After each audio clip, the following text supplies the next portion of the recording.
Welcome back, everyone. Welcome back to another week, another edition of the Sparkling Tuna Cup, the STC, week number 66. I'm, of course, your side VIP. With me, I'm joined by these amazing players, by the people in the chat, and by my plushies as well. Welcome, everyone. Welcome to your weekly dose of Tuna Cup action. This is a weekly open tournament here that we host on the CranKy Ducklings, and we are jumping right into our first series of the night. And spawning in the bottom right-hand corner of Site Delta, we have the red Zerg player, the red Zerg. It is Zerg Tannis. Oh my god, wait, what? Going for double gases. And spawning in the top left-hand corner, we have the blue Terran. Usually he's a Zerg player, but now he's a Terran representing the Platinum Heroes from the land of the UK. It is Eva. Eva. Shaking my head. But yes, we're here in the earlier rounds. Exclamation mark B in the chat if you guys want to have a look at the bracket yourselves. The bracket is live, the bracket is stacked, and the bracket, as always, is full of brotos, as it should be, papi. Smooch. So for the early rounds, I did decide to jump onto some of the other races to be represented in the bracket. We'll be getting to the PvPs momentarily. I'm sure we'll get there eventually. Until then, I do want to try to feature some of the Terran and Zerg out there in the bracket while I can. And we do have a TVZ before us, but not the one that you would expect. Again, Eba does often off-race whenever he can, and we'll see how Zerg Tannis will approach this in the end. If you're in the chats, by the way, you know what time it is. It's time to get your gamba going. Predictions are now open. Place your bets on who you believe will take the series. Eba is, of course, one of the more favorites to have a deeper run in the tournament, but Eba is playing Terran. Likewise, his opponent is more of an amateur player, but is playing against the off-race of Eba. So I do want to believe he can pull this off. For the time being, we are going for a natural basis. It was an earlier gas and earlier spawning pool from Zerg Tannis, going into faster link speed, I imagine. It was an interesting opener to kick things off, and because of this, it tells me that Hatchery is going to be far later. Eba will SCV scout, Eba will confirm. We'll get eyes on the later expansion. We'll dip in, we'll get eyes on the faster tech. I say faster tech, the faster gas, faster spawning pool as well. Right now, all Eba is trying to do is make sure there's no second gas and there's no Roach Warren. So he's just making sure there's no crazy Roach Warren or Baneling speed or Baneling nest timing even. Link speed now on the way, and Zerg Tannis does actually decide to stay in gas. Interesting. Does stay in gas. Usually you would not stay in gas unless you mean to make use of it. I'm referring to something crazy like a fast Roach Warren, Baneling Nest, Lair. There are options here for Zerg Tannis. Oh, Lings are being shut down. The Reaper has arrived. There's no Queen. Oh, and no Queen on the way. And early on here with our initial units, Zerg Tannis is in trouble. He's in a lot of trouble here. Without the Queen, this Reaper has free reign. Does take a lot of damage, that is true, but can dip away, can regenerate HP, and can dip back in. We can see 6 more Lings on the way, so it looks like Zerg Tannis is planning to Ling Flood behind this, but back at home, Eba is already working towards his Hellion production. Once the first wave of Hellions arrive, I don't see Eba being in too much trouble here. Eba even throwing down the bunker at the third base, still hiding with those Reapers. The Reaper even, another Ling is going to fall, 2 Lings left. Has 2 Lings remaining, and again, Eba, as long as he has control, oh god, is otherwise distracted. The Reaper does go down, Eba distracted, rallying his Marines across the map. So, a fortunate moment here for Zerg Tannis. Meanwhile, link speed is finishing, he's link flooding. Zerg Tannis, he's just link flooding across the map. It's going to be all or nothing here. One way or another, the game should end. The bunker is going to be salvaged. Oh, just in time. Bunker salvaged, and we should be rallying across the map. Speaking of, the Marines are exposed. Marines are out in the open. They can get surrounded, assuming Zerg Tannis pulls the trigger. But he's keeping the Lings back at home, which means these Marines, they will actually make it back. They will make it back to the safety of the natural. Hellions are amassing as we speak, and as time goes on, I'm not as confident here in this Ling Flood as we go for a Roach follow-up here. Interesting. Zerg Tannis, he throws down the Roach Warren, takes the second gas, guys, and now we see what the gas is meant to be for, and now he pulls the trigger with the boys, with the Lings, and can he get us around on these Hellions? Eba, does he pull away in time? Oh, does take some extra hits, does have a bit of a more delayed reaction. 1 Hellion goes down, there's 3 Hellions left. Ooh, but the choke point is brutal. Yeah, Lings, they hit the natural instead. Hellions so far, so good. I mean, yeah, really good position here on top of the ramp. The Hellions, they roast up the Lings. And the Lings, they can't really do much here. Again, they're able to kite back. Plenty of Marines here on the high ground as well. Lings, they do get some SCV kills, but it was only 4 SCVs for how many Lings? I'm afraid to check. I'm afraid to look. It is going to be, 35 Lings for 4 SCVs and a Reaper. I guess alongside 2 Hellions. And now Zerg is vulnerable to a counterattack. Now it's time for Eba to move out. We have Hellions, we have a handful of Marines, we have the Medevac, we have an Armory finishing up as well for some Hellbats. And with a low Queen count, I mean, with a handful of Roaches, that maybe Zerg could pull a defense, but it's going to be a very tough fight here for the Zerg player. The Hellbats have arrived. They can be healed up by the Medevac. Roaches are falling one after the other, and we just cannot sustain ourselves. Not against this kind of army. Eba is pushing into the natural, and he's snowballing out of control. Again, the earlier Ling Flood needed to get more done. Alas, it didn't. And with that, Eba has snowballed out of control. Boys are being pulled. There's 1 Queen left in the main. And Eba is going to overwhelm. Takes down every single worker. Waddles into the main base as well. We're down to a handful. We're down to 6 drones. The final Queen is going to be targeted. GG gets called. And Eba will take game number 1. GG. Eba will take a lead in the series. After this initial best of 3, we'll go over the bracket. We'll head on over to the bracket. We'll catch up on everything that's been going on. We'll get there. We will get there. For now, though, just embracing our initial series. Our initial matchup. And we'll see where this takes us. For now, I'm pretty sure Eba is going to commit to rolling Terran. Meanwhile, I shouted to... I shouted to Quinton soon in the chat. Gah, Papi Gah. Thank you so much for resubscribing for 4 months. Thank you. Thank you. Do appreciate the support. Do appreciate, the support that we get here on the channel. It's thanks to your support that we're able to host events like this, like Sparkling Tuna Cup, the Tenacious Turtle Tussle, Sea Duckling Open, Mashless One Open as well. Thank you. Thank you. I mean, whenever there's a, soon TM screen as well, we have our list of patrons as well. It's thanks to our subscribers and patrons that, again, we're able to fund these events, to host them. Thank you. Thank you, thank you. Hope you enjoy the casting, hope you enjoy the content as we're getting into game 2. Getting into that second game. Gonna be on a Ghost River, a much smaller map this time, and a lot more potential for aggression from both sides. I'm curious how our players will approach this. Likewise, I wasn't opposed to Zerg going for a more aggressive opener, but as we saw in the previous game, it did leave a lot to be desired there. With the late Queen, meant extra workers were going down. Likewise, the excess gas early on, it was a little bit inefficient is what I'm getting at, but we'll see. We'll see how he does adjust. As spawning in the top right-hand corner of Ghost River, we have our red Zerg player. Down in the series, we'll see if he can bounce back. See if he can pull off an upset. It is Zerg Tannis. Once again, going for the gas tricks. Interesting. And spawning in the top left-hand corner, we have the blue Terran player from the land of the UK. Representing the Platinum Heroes, it is Eba. Let's go. Here we go.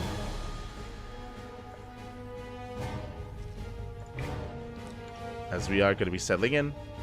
I thought it was random. For those that are curious, Zerg Tannis is playing Zerg and Eba is playing Terran. Eba is not playing random. Do apologize.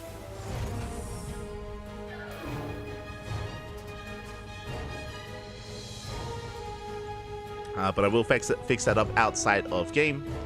Otherwise, we do have the same build of choice from Zerg Tannis. It was a double extractor trick into gas pool.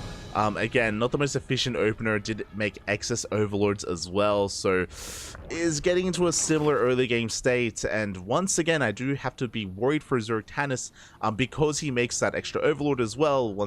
Because of this kind of opener, does mean that the natural is going to be delayed. Likewise, the Queen is going to be delayed as well. We'll see what we're going to be able to work with when dealing with our initial units. We can see though, Eba is actually skipping the Reaper. Interesting. Going for an SCV scout and going for a reactor first before any kind of unit. Now, this does mean that even though Zerg Tannis won't have a Queen early on, as you can see here, the Queen is delayed. Even though there's no Queen, Zerg Tannis won't be punished for it. So a bit of a more fortunate start here for Zerg Tannis. Can more freely kind of get into his own build and get into his own playstyle. Is now taking his third. Ooh, rushing into a lair, skipping Ling speed. The downside with what's going on, I mean, I appreciate the ingenuity here, but EBA scouted everything with the SCV. SCV did confirm lack of researching spawning pool and the lair that's on the way. EBA saw everything. And what exactly is the plan going to be here? We're taking a fast second gas geyser.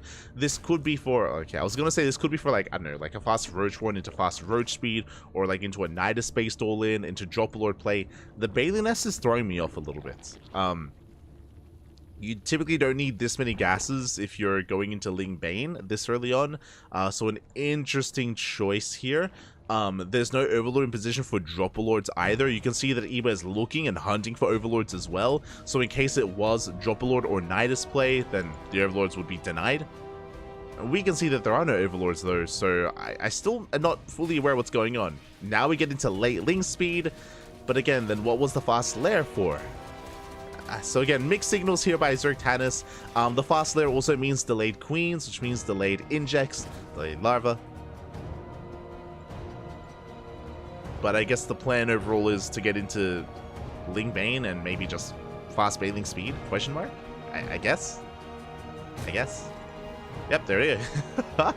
Bathing speed is on the way. Now the downside here is the economy is quite lacking for Zergtanis, so back at home EBA is just comfortably getting to a 3 racks. It's going into a 3x aggression, is going for a stim timing. This is going to hit quite hard, it's going to hit quite fast, and numbers-wise, Zergtanis isn't going to have a lot to work with, unfortunately.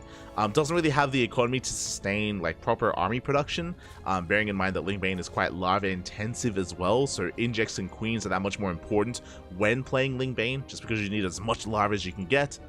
The upgrades are going to be finishing, that is true, and there is going to be bathing speed for the first wave of aggression, which will help, but at the same time, the amount of Ling Bane is what I'm concerned about. If the Ling Bane count is just too low, then EBA can spread, can split, and can micro his heart out.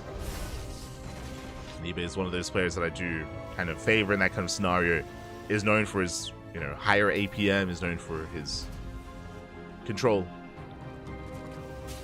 Third CC is on the way, Stim is almost done, and the move out is upon us. EBA, he's pushing out across the map. This is going to be how many Marines? We're going to be 24 Marines, Stim, and combat shields. Oh boy. And what is it to defend? 1-1 is on the way. These upgrades will not come into play for the main fight. Zergtanis to drone up to 30. He is massing up some Ling Bane. Does have those Banelings. If he can somehow lock down this army and engage with the Banelings, then maybe he can pull off a defense. But even then, there's just so many Marines, and really we're relying on EBA not being able to control. Does stay back, nice target firing. Does target down one of the Banelings, there's 5 Banelings left. Up, down to 3, down to 2, down to 1, down to 0. And even off of, I mean, forced to fight off of creep, no creep here because there are no tumors, because there were no queens. And with that, the Bio Army is gonna stim and win at this point. There is just nothing to defend. Yeah, the queens for the Lynx as well. There's just not enough to work with. Boys are being pulled, and EBA is looking to take the series. Again, it was an interesting build, is what I will say, but GG gets called, and EBA takes the 2-0. GG. GG, well played. Congratulations to EBA as he does advance on into the next round. But a special shout out to Zergtanis, because again, Zergtanis, I believe he did sign up in the hopes of facing off against Björn. Unfortunately, this week Björn wasn't here, so it feels a little bit bad, man, that there was no Björn to face off against. But you know, the next best thing, you know, basically Björn, like English Björn, was able to face off against EBA. It's one of those things where we always champion these more lower tier or amateur players competing in these tournaments. I mean, I used to do the very same thing back when I was platinum into diamond. Would play in Alima League week after week, would get just destroyed by Innovation and Ryung and Keen on a weekly basis. A lot of fun being a part of the community, being part of the scene, and yeah, much love here to Zergtanis for taking part. Did go down to EBA, and again, there was a bit of a skill gap, but much respect nonetheless for competing. GG. GG, well played. Oh. And with that, we can take a moment here to have a look at the bracket and figure out where exactly we are and where we're headed. Here we go. Exclamation mark B in the chat if you guys want to have a look at the back yourselves. Whew. From the top, we have our number 1 seed, we have Nightmare. Nightmare is locked in as the number 1 seed, waiting for the winner of Azura and Hacker is Top. Again, Nightmare is one of the favorites to win the entire tournament. It's a very hefty Korean Protoss player. We'll see if anyone can slow him down. Meanwhile, we have Azura and Hacker is Top also locked in. They're in a PvT, I believe. I think Hacker is Top is either a Terran player or a random player, if I remember correctly. One of the two. I would favor Azura there, but Hacker's Top is a very cheesy, very all-in kind of player. Can definitely catch players off guard, so we'll see if he can cause an upset. Scrolling down, we have Iba. Iba takes down Zertanus 2-0, and Iba's waiting for the winner of Honmono and Captain Fish. They're locked in a TVT. So Honmono and Captain Fish, they're currently in a mirror matchup. Terran versus Terran. Winner goes up against Iba in the next round. Scrolling down, we have our first quarterfinals match. We have Trigger. Lying in wait, of course. Trigger is the number 2 seed of today's tournament, and he's now facing off against Rebellion in a PvP. The PvPs are upon us. Scrolling down, we have more Protoss, as you can imagine. We have Lunacy taking on Serenity 2-0. Lunacy is another Korean Protoss player waiting in that second round, and we have Geralt versus Sephirim. Currently mid-series, winner faces off against Lunacy.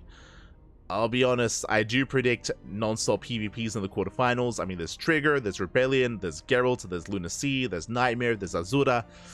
And that is why I did decide to focus on this little portion of the bracket. I do think that some of these other matches are going to be a lot closer. Like, again, Azura versus Hacker is Top, for example. That's GM versus GM. Like, that is a much closer series on paper. But I did want to embrace some other matchups before we get into the PvPs, because they're coming, as always.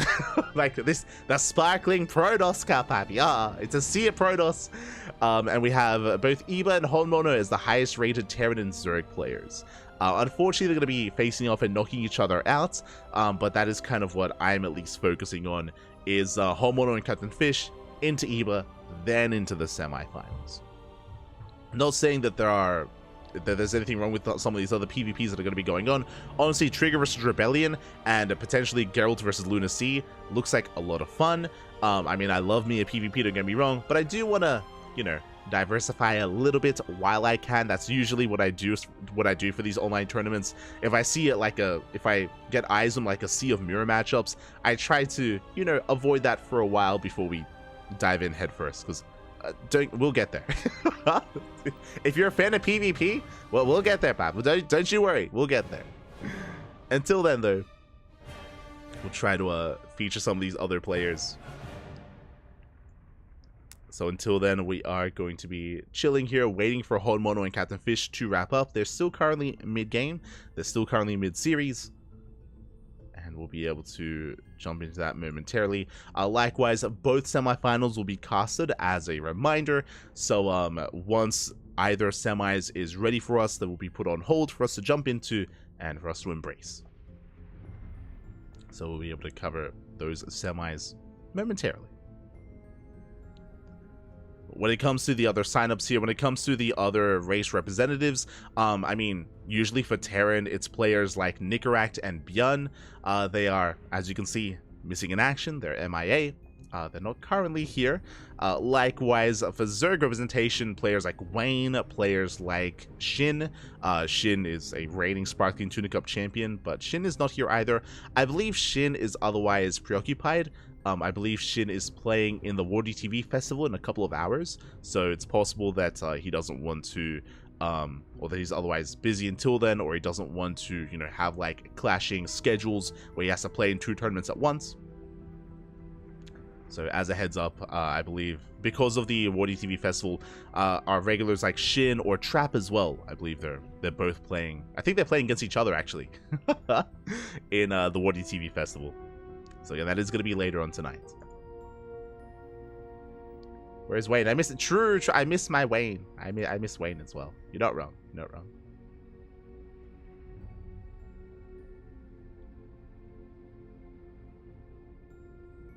Time to big toss again. Esther Eva. Who's Serenity? Serenity is a player from the Philippines, if I recall correctly. Hacker's Top is random, mate. Okay, there you go. There you go. It is random.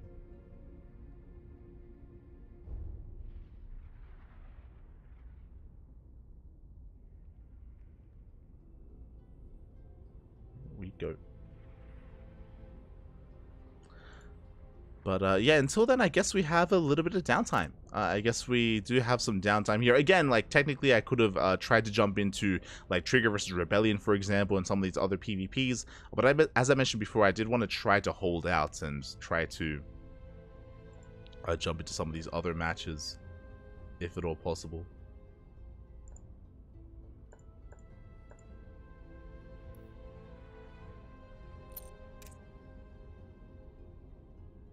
If at all possible. I say that. Looks like Geralt versus Lunacy is about to begin, and I'm looking. Homono and Captain Fish, they're 21 minutes into their game, and I think they're in game 1. So if that's the case, and it is a TVT, they could be there. They could be there for a while. Could be there for a while.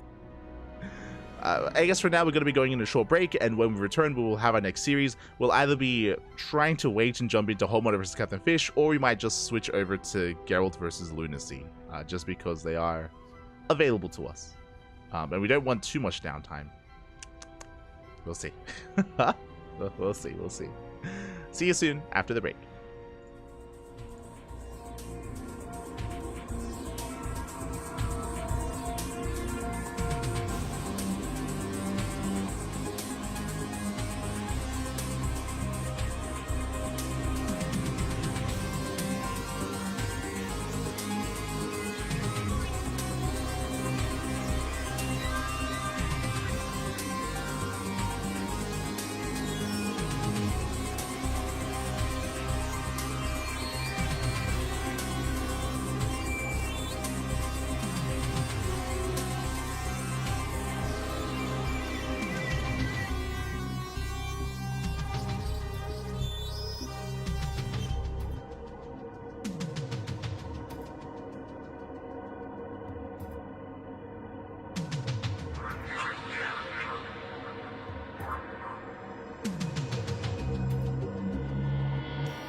Welcome back, everyone. Welcome back. We hope you enjoyed that short break as we have returned with our first quarterfinals match. And I tried to avoid the PvPs while I could, but you can only avoid them for so long. As spawning in the bottom right-hand corner of Golden Aura, we have the Polish Protoss player, the red Protoss representing Psystorm Gaming. It is Geralt.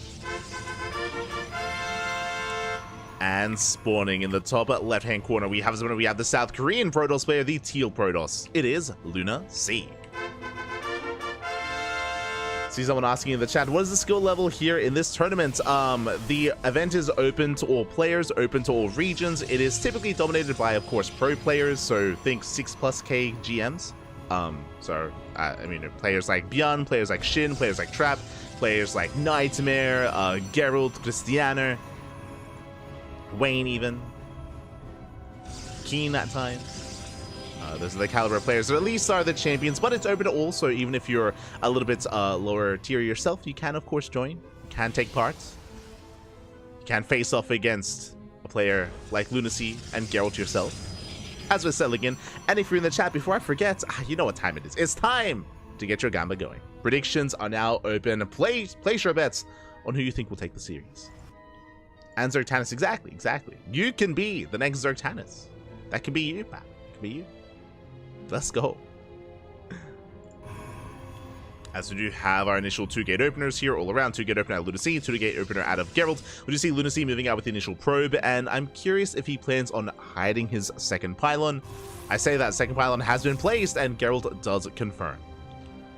So both pylons in the main base of Lunacy. Likewise, same can be said for Geralt.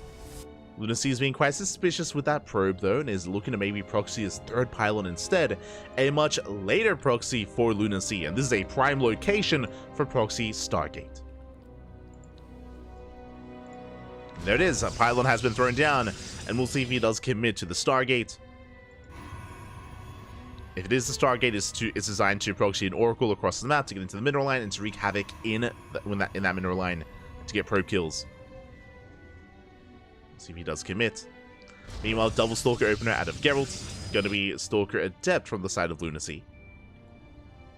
And there's the proxy. There is the Stargate.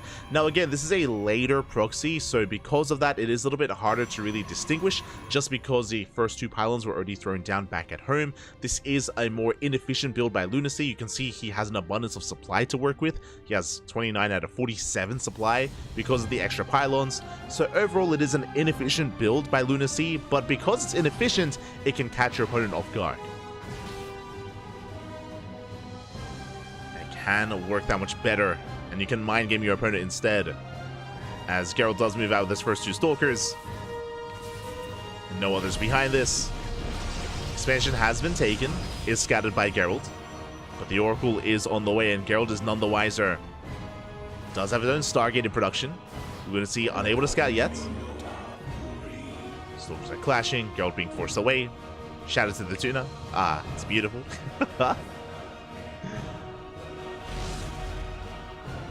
And as long as Lunacy can distract and try to keep these Stalkers busy, I mean, the Oracle can have free reign. The Oracle can get a lot done. Backup pylon in the main, safety shield battery on the low ground. Adept is going to be threatening a shade. Again, ideally keeping the attention of Geralt here at the natural. It does distract the Stalkers, does drag them down. As Stalkers come down, the Oracle moves in. It does hit the main, no shield battery, no Stalkers in position. It's going to be 3, 4... 5 probes going down. Does take some hits. Gets a 6 worker towards the end. Adept shades into the main. Gets a 7th probe. Not bad. 7 probe kills and the Oracle survives. So a very efficient start here by Lunacy, but now it's Geralt's turn. Remember, he also did open up Stargate, but back at home. It was scattered, it was spotted. Lunacy is in position. Again, because Lunacy was able to scout it early on, he is ready for it, and the Oracle shouldn't get much done. So nice defense by Lunacy. Does zone the Oracle away. Behind this, because of the proxy Stargate, Geralt is forced to make a Phoenix. Will be hunting down the Oracle of Luna. Meanwhile, Geralt, he still has his Oracle alive, can still pose a threat. Will rotate towards the natural. Will pivot away, and as we settle into a longer game state here, Lunacy does have the slight economic advantage. And now we see our players kind of divert from here.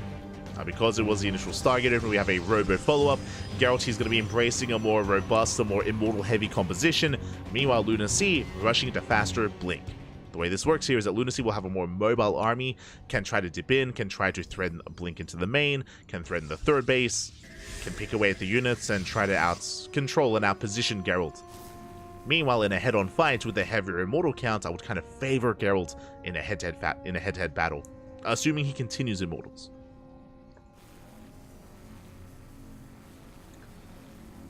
Essentially, Geralt should be taking a more defensive approach. A defensive stance. There it is. Second Immortal's on the way. Twilight Council's now done. Blink is now finishing up for Lunacy. And Blink will also give Lunacy map control. With that control, he should be expanding. There we go. Third base is now being taken. The same can be said for Geralt. Oh, he was in the midst of expanding. Was delayed. But third bases should be on the horizon here. Lunacy does run out of proxy gateway. He's got 3 gates back at home, a 4th gateway across the map. Should still expand. we go. Does throw down the Nexus, and here comes the Blink Stalkers. And again, because of the Oracle, he has high ground vision, he can dive into the main. But Geralt, he does foresee this. He has a stasis already ready in the main base as well. He is ready for the Blink. And Lunacy doesn't know. Up, he blinks in. Massive stasis. Stasis does go off, and Geralt, he can reposition. The Immortals are going to be able to wall on over. And Geralt is now ready for the Stalkers. Again, Geralt, his army is so much slower here to respond. Base out the stasis. And how many Stalkers can he claim? As stasis is about to run out. Triggers the Guardian Shield, forces a recall, gets 1, gets 2, gets 3. 3 Stalker kills. And does force Lunacy all the way back home. A very strong start for Geralt.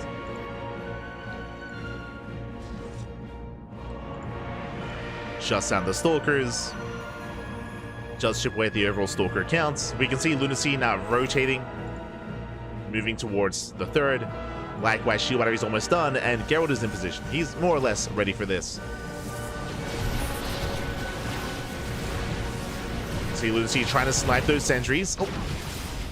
And doesn't quite get them. Lunacy getting forced back. Meanwhile, the Immortal count is building up. I say the Immortal count, Geralt taking a bit of a risk here. He did rush into a faster bay. He's rushing into Disruptors. So very fast Disruptor production here from Geralt. Meanwhile, Immortal gets caught out. Oh, nice catch. But the Immortal does survive. So the Stalkers, they dive into the main base. They're going for the pylons. They get 1. They should get both. They should. And the pylon will fall. Depowers the gates. Lunacy does get away. At the same time, Adept takes shade into the third. They get 3 probe kills, denying mining time at the third base. Lunacy taking an economic lead. But again, he cannot fight head on. Has to blink away. And the first Disruptor has arrived. Lunacy bleeds out another Stalker. Behind this, taking a 4th. Trying to maintain that economic edge. And Lunacy, I believe he did scout the bay. At least he saw the Disruptor. And Lunacy has to make his own decision here. Does he go into Phoenixes, into Phoenix production? Does he go into his own Disruptors? If he does, I mean, Geralt, we saw this in the previous weeks of STC. Geralt, he does often try to cut corners, rush into Disruptors, and get away with it. So far, he is up. Nice target firing, though. Gets 1. 1 Disruptor goes down. Never goes up. Up! Doesn't quite connect. Second Disruptor falls. Very valuable pickups here from Lunacy. Gets the pylons once again. Gets 1. Gets 2. Up! Oh, barely not. Just the 1. Nice force fields by Geralt, locking down the Stalkers. Oh my god. Punishes the recall so hard at the same time. Probes were going down. Yeah, Depteras here with the natural. Getting 7 probe kills, 8 probe kills even. Now, on the one hand, Lunacy is getting damage, right? He was able to snipe 2 Disruptors. He was able to get 8 probes. He was able to depower the gateways for a moment, for a time. Alright, this is damage, but it's also coming at a cost. Lunacy, he's lost 20 Stalkers already. Oof, doesn't get the Immortal. And Geralt out-positioning Lunacy. Takes down the Stalkers. And once again, expensive losses for the Teal Protoss. He is up in expansion. He does have the greater economy, so he can afford some of these losses, but not necessarily all of them. And on top of that, he's still stuck on pure Blink Stalker. Now, we saw the robot earlier, but there's still no bay. So Lunacy is not getting into his own Disruptors. That means that I still do favor Geralt as the game progresses. As he's building up that Disruptor count, making 2 Disruptors at a time. And we haven't seen the Disruptors pop off yet, but they have the potential to.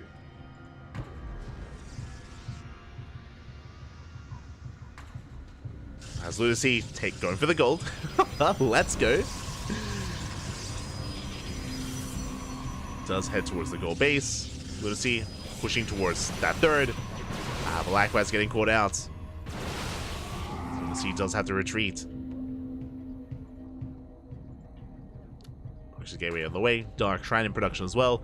Lunacy headed into +1 air attack. This, I think I like from Lunacy. He's going to +1 air and a double Stargate. I feel like because Lunacy is so far behind in Disruptors, skipping Disruptors and rushing into Skytoss is an option here for Lunacy. Not an easy option, but it's definitely a path he can follow. As Geralt now takes the supply lead, up to 5 Disruptors, soon to be 7. Lunacy does push in, does hit the 4th. We do see Geralt coming in from behind. Neva's going off, forcing the blink. Lunacy still has the greater Stalker count. Handling back the ground army of Geralt. Neva's going off, taking down the pylon. Fleet beacons on the way. Gold base is getting up and running. And even though it's, I mean, again, I do appreciate that Lunacy is taking into Skytoss, this might just be too little too late. As you can see in the supplies, Geralt is about to max out. And once he does, he's going to push. He will break free and he will snowball out of control. And I don't think Geralt can be stopped, not with this kind of army. Send it back. Send it. Zelt's getting caught out. Geralt pushing again. He's got a death ball of an army. It's up to 7 Disruptors, 3 Immortals. There are some DTs waddling in, and Geralt does not have detection. Oh, the Neva's. Yeah, 1 DT. Neva's going off. Valuable trades. At the same time, Zealot counterattack does deny the 5th. When Lunacy, he hits the 4th. Again, Lunacy, he knows he cannot win the fight head on. He cannot engage with this army. So he goes for run-bys. Gets a Disruptor. Gets 1. Gets 2. Blinks away. Does blink away. Meanwhile, DT counterattack here from Geralt as well. Does hit the gold. Forcing Lunacy to evacuate. Carrier production has begun. That's what's important here, is that Lunacy, he denied the 5th base, he forced a recall. Lunacy, he's keeping this death blow of an army pinned back at home, and Lunacy is getting away with carriers. And Disruptors, they do not shoot up. Neither do Immortals. So again, carriers are the answer, and I was concerned that Lunacy was going to die before he got to carriers, but they're here. Carriers, they are arriving. He just needs a little bit more time. Meanwhile, Geralt throws out his own fleet beacon. He's thinking of his own Skytoss. No cannon in position. DTs, they hit the Nexus.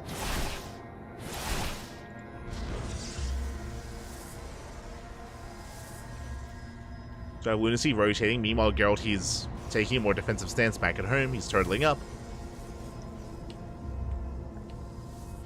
Does with the army. Pulls back. And Lunacy will try to force a cancel. Nova's going up. Good connection here on the Zealots. Up the expansion is denied. That's a kill, not a cancel. Massive connection on the Zealots once again. Like, I can feel the frustrations here. Like, Geralt, he wants a ground fight. He wanted one for so long. He just can't get it. Lunacy just runs away. Does pivot away. Did get a kill on that Nexus. And the carriers. We're up to now 5 carriers, soon to be 6 and soon to be 7. The carrier count just getting higher and higher. The fleet beacon is done for Geralt, but he has not started any kind of Skytoss, not yet.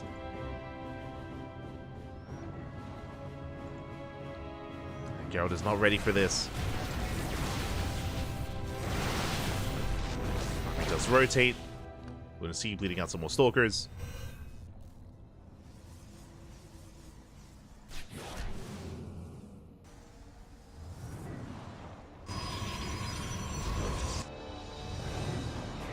And Geralt's maxed. Geralt, he's maxed out. He's got a mothership on the way. That's how he's making use of the fleet beacon. Now we get the Stargates on the way, but I think this might just be too late. Lunacy is about to reach his final form. And Lunacy now suddenly has a big advantage. The turns have tabled. And the carrier army, we're ready for it. We're up to 6. So we're up to 7. Soon to be 10 carriers. But are we waiting too long here? That is the question. I feel like we can send it. We don't need to wait for 10. It's a bit overkill. This is giving time for Geralt to build up those Stargates, then he can start Tempest production. But here we go. Lunacy, he's revealing his hand. Up until this moment, oh, there it goes off, doesn't quite connect. But there we go, the carriers have been shown. And Geralt, he's racing back. Nova's going up, connecting with the Zealots. Up. These connection on the Stalkers as well. Very nice Novas. And the carriers, they take their time, making their way across the map. More Novas connecting. But again, can Lunacy be stopped? He's up to 8, soon to be 11 carriers. Disruptors are being targeted down, one after the other. And Geralt, he has to retreat all the way back home. He has cannons, he has all the cannons and shield batteries. Can he hold? It looks like he can. With the help of the static defense, Mothership comes in, gets a cloak off. Geralt going in for the dive, gets one, gets two. 2 carriers, up, almost 3. Ah, not quite. Yeah, barely not. Only getting 2 carrier kills. At the same time, DT's harassing across the map. They get a couple of workers. They delay reinforcements. Lunacy, he's got 5 observers. And Tempest production has begun. Now, Tempests are kind of the ideal late game unit here in PvP. Like, that's what you want. Tempests, they do bonus damage to massive units, and a Colossus, I mean, a Colossus does count, but a carrier as well counts as a massive unit. So Tempests, they annihilate carriers in Skytoss versus Skytoss. The problem, though, is Geralt has to buy time to build up his Tempest count. If he can get up to, like, 6 Tempests, he's gonna be okay. Speaking of, though, Lunacy thinking the same, also going into his own Tempest production.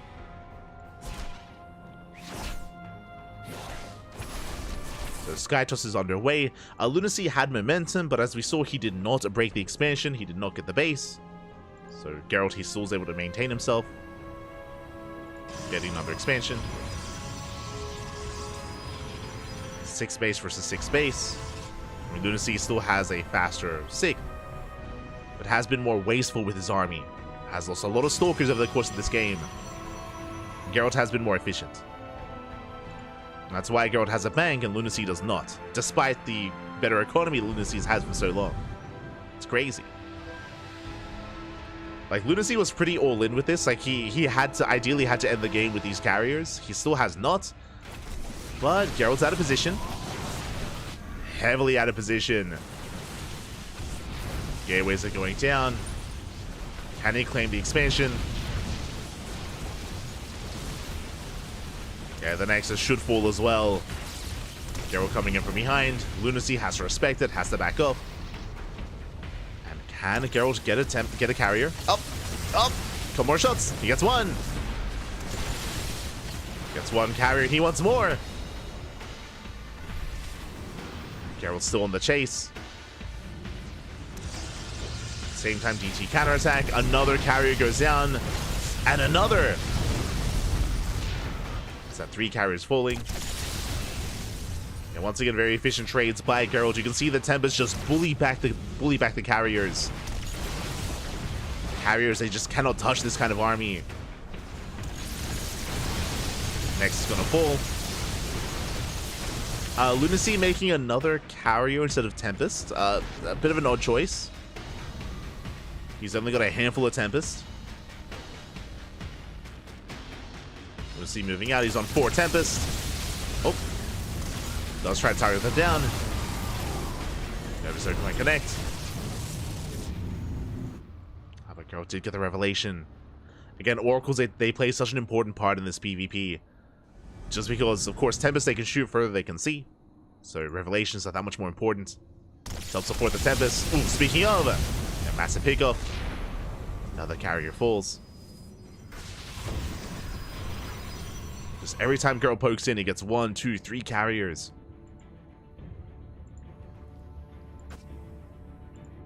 Trying to keep up.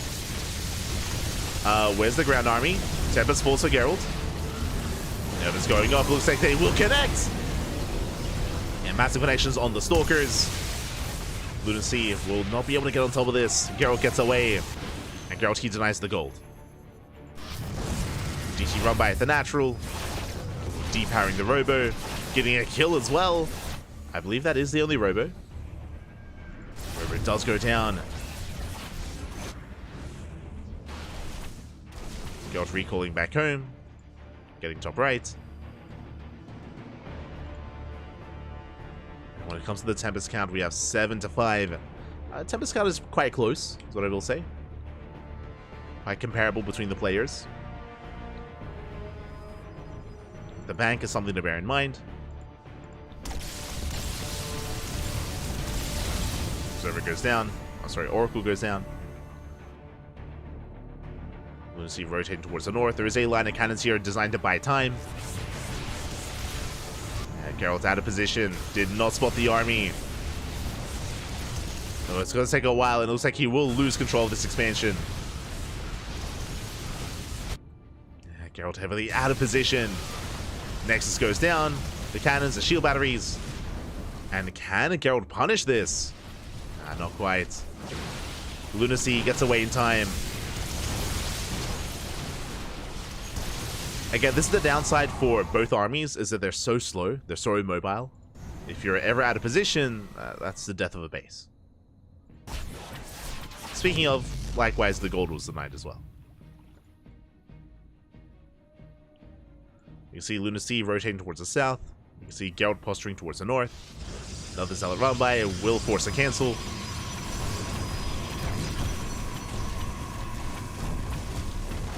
Ooh, yeah, that was a cancel. Meanwhile, Geralt is keeping up with at least the main army. May not be backing off. Double Robo on the way for Lunacy.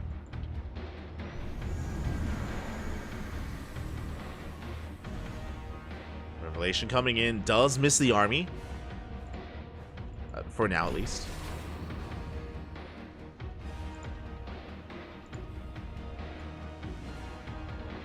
And we do have Lunacy rotating towards the south. He wants to expand, clearly. Wants that gold. He's spotted. Uh-oh. And here comes Geralt. Geralt, can he punish this army? Finally does find it, snipes the Oracle.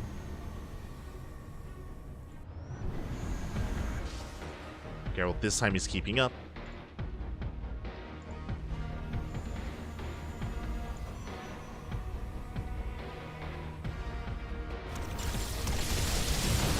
Oracle goes down.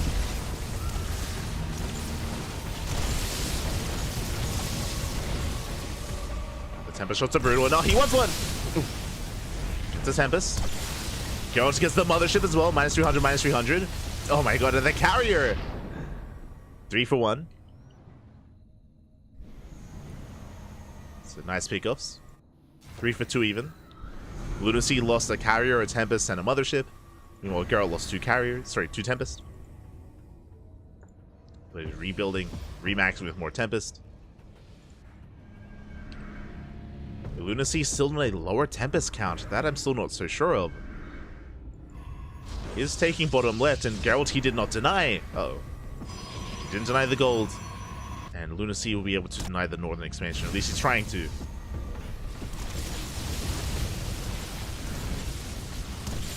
Tempest's getting another Carrier. Ooh, Oracle as well. And another oh god. Again, the Tempest, they bully Pappy. It took a little bit too long for Lunacy to recognize that he had to get into his own mass Tempest as well. Now he's making 3 Tempests at a time. Again, up until this point, Lunacy was still sprinkling in Carriers from here, from time to time, here and there. Did hurt him in the end. As we mentioned before, in Skytoss versus Skytoss, Carriers don't really do anything. They don't add as much value.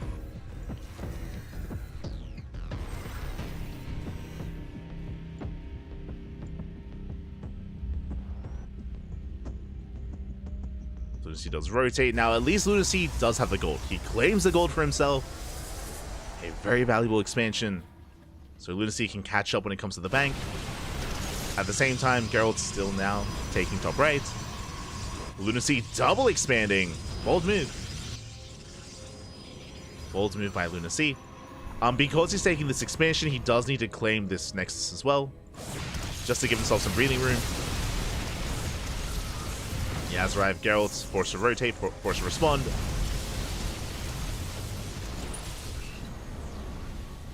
He has to back off. Gets the Nexus. That's coming in up. So getting another carrier. Oof. Almost another Tempest as well. You know, the Nexus is denied.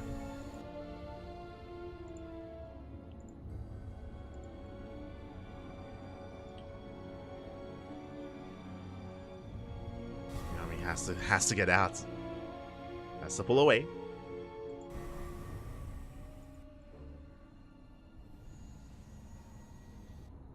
You see Geralt on the hunt. He's trying to find the army.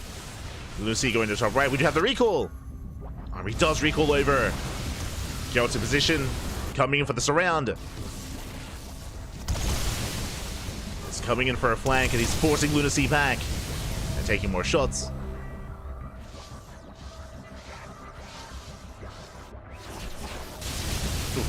Once again, Mothership falls. Minus 300. Nexus is at least denied.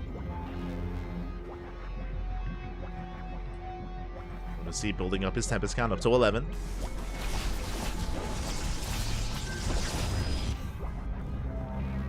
Gas is being denied as well. Do Tempests move faster than carriers? I believe they have the same speed. I could be mistaken. But based on their movement here, I believe the speed is the same. But because the carrier's range is lower, the carrier naturally moves closer to the target than the Tempest does. So when you're maneuvering with this kind of Skyjust army, the carriers, they naturally go closer to Geralt. And then they can just get sniped.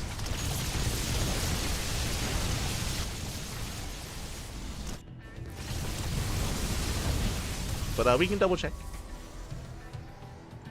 Now, Lunacy backing up.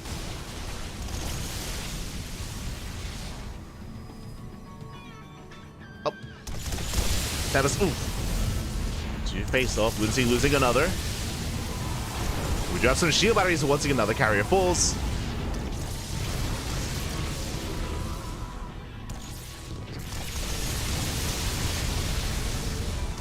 Should be a cancel. Ooh, that was a kill.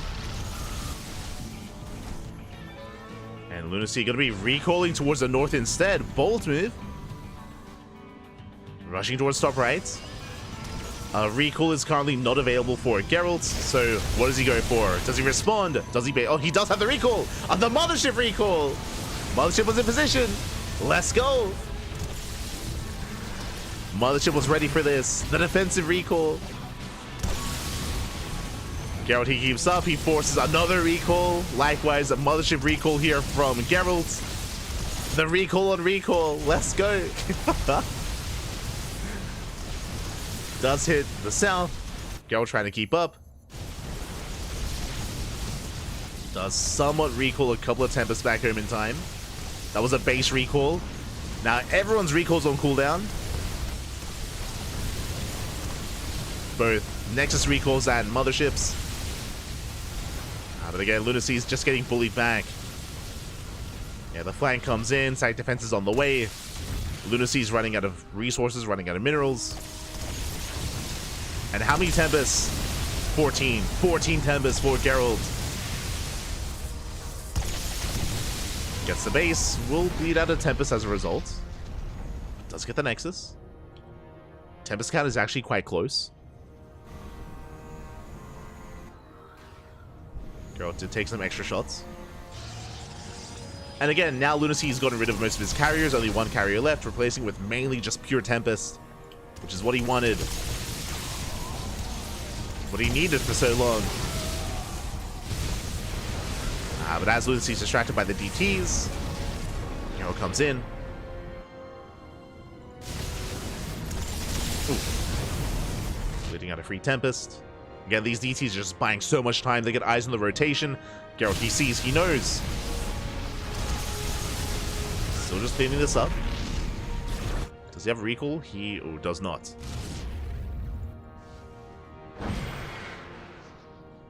Geralt, he's forced to respond. At least it cleans up the cannons and shield batteries. Once again, you can see Geralt trying to come in from behind. Nexus is sniped.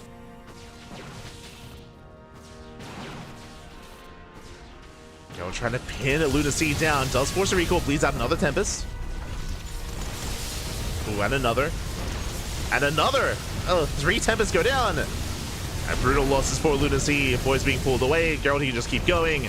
And Lunacy is just getting picked apart. Another Tempest falling. Oof. That's what, 4 Tempests going down, and the final carrier. Lunacy is he's being forced to respond. He recalled earlier, he doesn't quite know where to go. Yeah, and Geralt, he's got this. Again, it does feel like Geralt, he is more experienced in the late game. Geralt, he was so quick to rush into fast disruptors and then rush into Tempest as a response. If you remember earlier, Lunacy was the first to get into Skytos, he was the first to go into Mass Carrier, but we mentioned it was like more of an all-in style where he had to end the game with those carriers, and he didn't. And as the Tempest count got higher, Lunacy's army became that much less effective.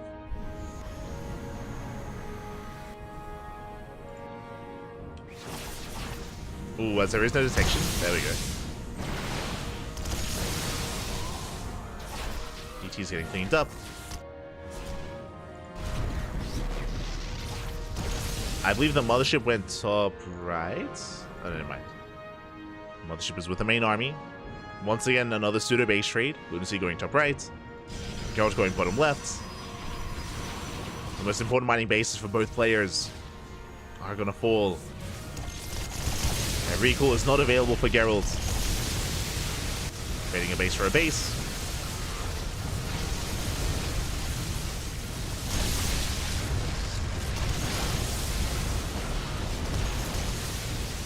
And at this point, we might just be in full base trade mode. Okay, Geralt, he turns around. Does turn back around. Lunacy commits. Going for Mass Archon, interesting. Has a comparable Tempest count, 18 to 19.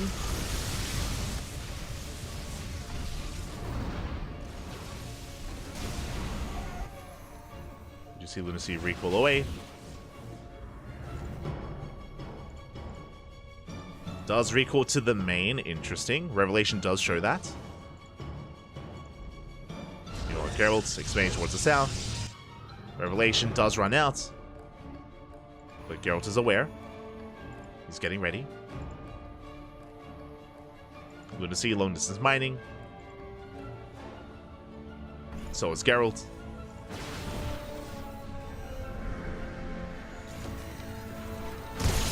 Does catch 2 free Archons. Not bad. The main army is revealed to Lunacy. Meanwhile, once again, forced to respond to these Stalkers.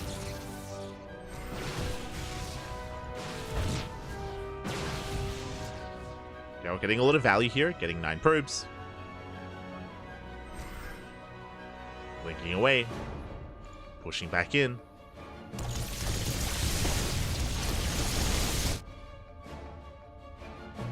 And again, I feel like a base trade is the best chance for Lunacy. He's taking top right. Lose the gold. Tempest hitting the third. Geralt forced to respond. Does get the Nexus. Geralt bleeding out a little units here. Bleeds out 2 Oracles. And didn't even get the Revelation.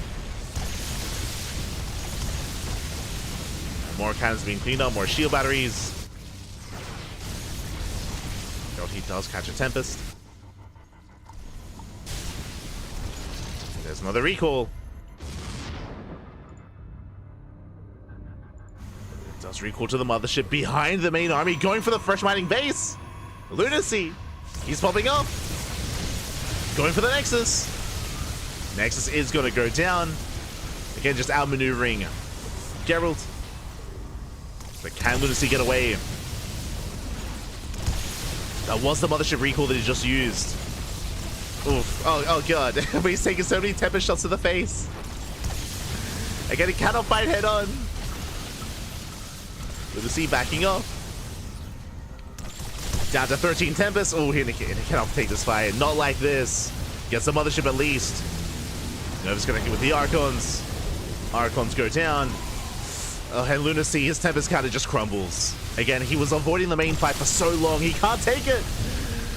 And it's just too late. He's going to lose every single Tempest, and that's game. GG gets called, and Geralt will take game number 1. Whew. That was game 1, Pat. That was game 1.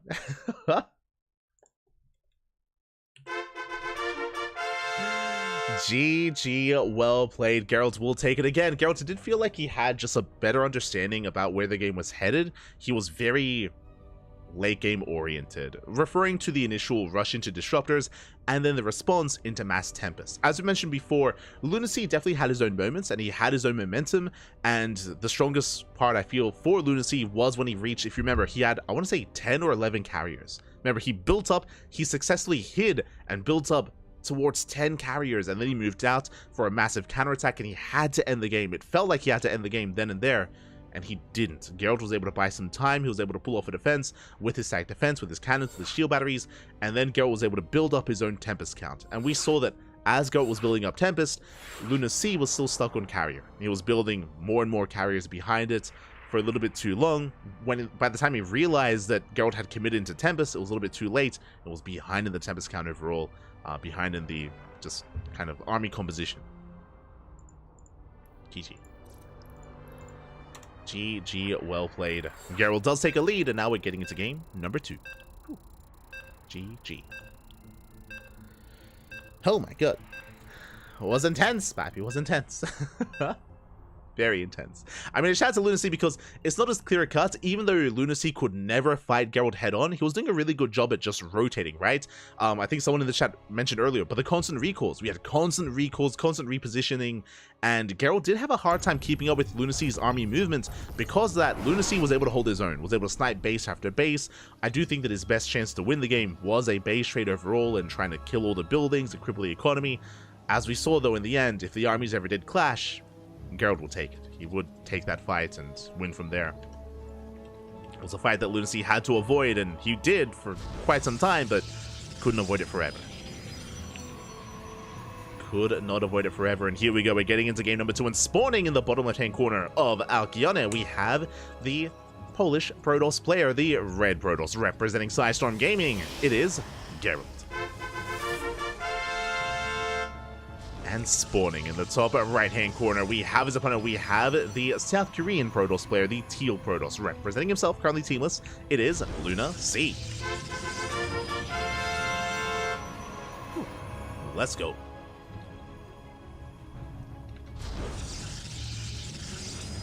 Getting into game 2.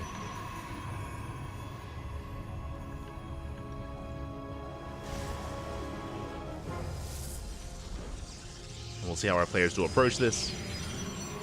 Fun fact, I believe it was like 1 or 2 weeks ago where we also had a Sparkling Tuna Cup. We had Nightmare versus Geralt, and Geralt, he also flexed his skill in the late game against Nightmare as well. It's kind of what Geralt, what he's best at in PvP, what he's known for, is getting to that late game army position. Meanwhile, Lunacy, where are we headed? Does mine through the mineral patch, and it looks like he's going for a fake proxy pylon. I'm assuming it's fake because it's not further across the map. It's actually quite close to the main. We'll see if Lunacy does commit to anything here. As Geralt scouts, and Geralt, he confirms the second pylon is missing. Again, the second pylon should be in the main. It is not. And we can see, of course, that it has been proxied. I'm curious again if Lunacy is going to actually do anything with it. I doubt it, but we'll see.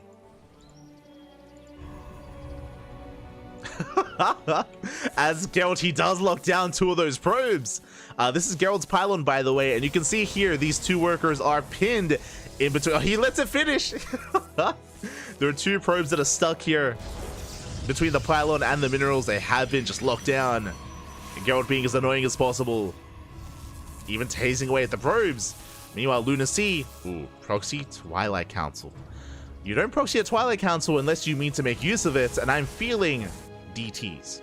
I'm feeling a Dark Shrine. Meanwhile, Stalkers have arrived. They'll break those probes free. They just want to mine, man. They just want to mine. There we go. The workers have been set free. And they'll eventually get back to work. Eventually. Meanwhile, ooh, my apologies. I assumed it was going to be a Dark Shrine, but no, Blink is indeed on the way. And how many gateways? We have 2 gateways back at home. We have the ninja base. that was not meant to happen. Let's go. Okay, Lunacy. I mean, he is a lunatic. True. He is lunacy. Makes sense. But this is out of left field. Now, when I saw the proxy Twilight Council, I assumed 1 base all in. I assumed like 1 base 4 gate all in with like a proxy 4th gateway. The gold was not an option, and I don't know how this plays out. Like, this is going to be a very, very difficult base to maintain. Very difficult. Meanwhile, Geralt, he's still looking for the pylon. Remember, he's scouted. He saw the missing pylon, so he's still searching. Checking with the probe. Back at home, Robo Opener. Very safe response here by Geralt. This build by Geralt, it looks like he's prepared to defend against a 1 base all-in. Robo into Immortal into Prism, 3rd gateway as well. And this 1 base all-in defense can turn into 1 base all-in itself. And now, Geralt, he scouts. He sees, he confirms the ninja base. And now he can punish it with Immortals. Immortals are moving out. Prism as well. Looks like Geralt will expand behind this, but his goal is to deny the expansion. We'll see if he can. Geralt being forced back for now. He's waiting for the Warp Prism. Warp Prism has arrived. This means Geralt can reinforce, and he can micro back here, but he essentially has his own defensive blink. So Blink Stalkers versus Warp Prism micro. The Prism's a little bit far back. Probes are recalled. Nice force field. The shield battery is ready. Overcharge gets popped. Nice juggling here from Geralt. Does preserve his units. Doesn't lose anything yet. Oh! Sentry gets low. Sentry does get low. Oh, the juggling though, once again, no single sentry goes down yet, but there we go, 1 of that falls. Sentry as well. Finally, units are falling. The boys are being pulled. He's diving on the Prism. Prism is going to get targeted down. We're going to try to at least. The Prism does fall, but at the cost of so many Stalkers. It looks like Geralt, he has too much. He breaks the gold base. Takes out every single Stalker. GG gets called, and Geralt takes the 2-0. What the hell did we just watch? what was this build? GG. GG, well played. I've never seen a player at this level go for the ninja goal base like that before. And I hope I never see it again. Regardless, GG, congratulations. Geralt will take the 2-0 after a very intense game 1 and a very chaotic game number 2. But a shout out to Lunacy. Shout out to Lunacy for making the series what it was. Again, game 1 was a blast. Game 2 was, again, a little more creative, is what I will say. A little more creative and very interesting as well. I do think that if Geralt hadn't responded with a Robo, if he hadn't perceived an all-in, then maybe Lunacy could have gotten away with it, potentially. Essentially what happened, because if you remember, because Geralt scouted the missing pylon, Geralt, he went for a Robo into Immortals, into a 3rd gateway. Like, Geralt was playing very safe. Because of that, he had so many units to work with, and so much that he could use to punish the gold, right? To punish that gold base and to force a rough fight for Lunacy. On top of that, the War Prism juggling was on point for Geralt as well. Had solid control, solid micro. GG. GG, well played. Congratulations. Congratulations.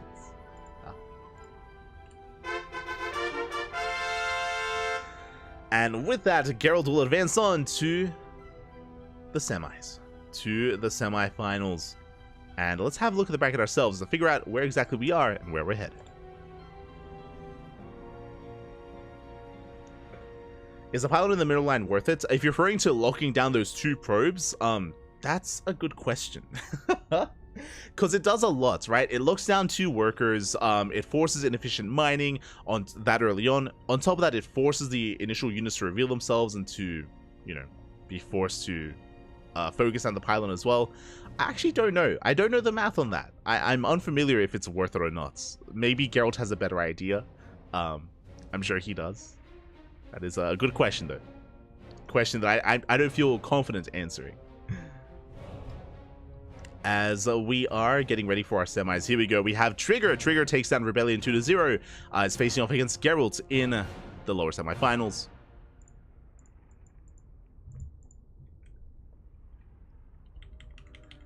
And we have Nightmare taking down Azura 2-0, advancing onto the upper semis as well.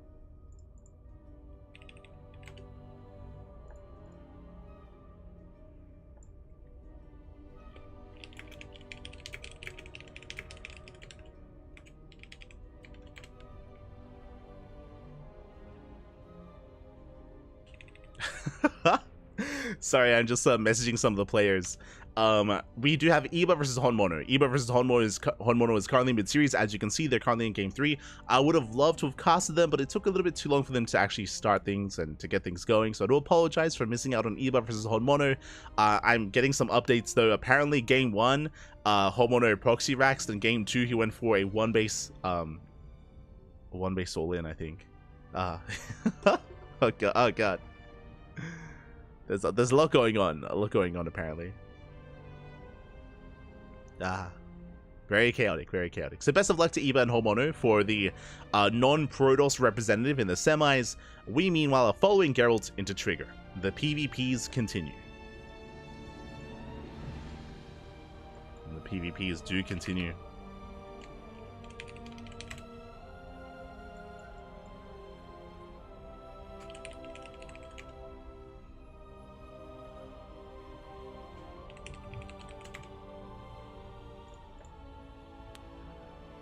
Just make sure everything's paid out, and then we can jump in.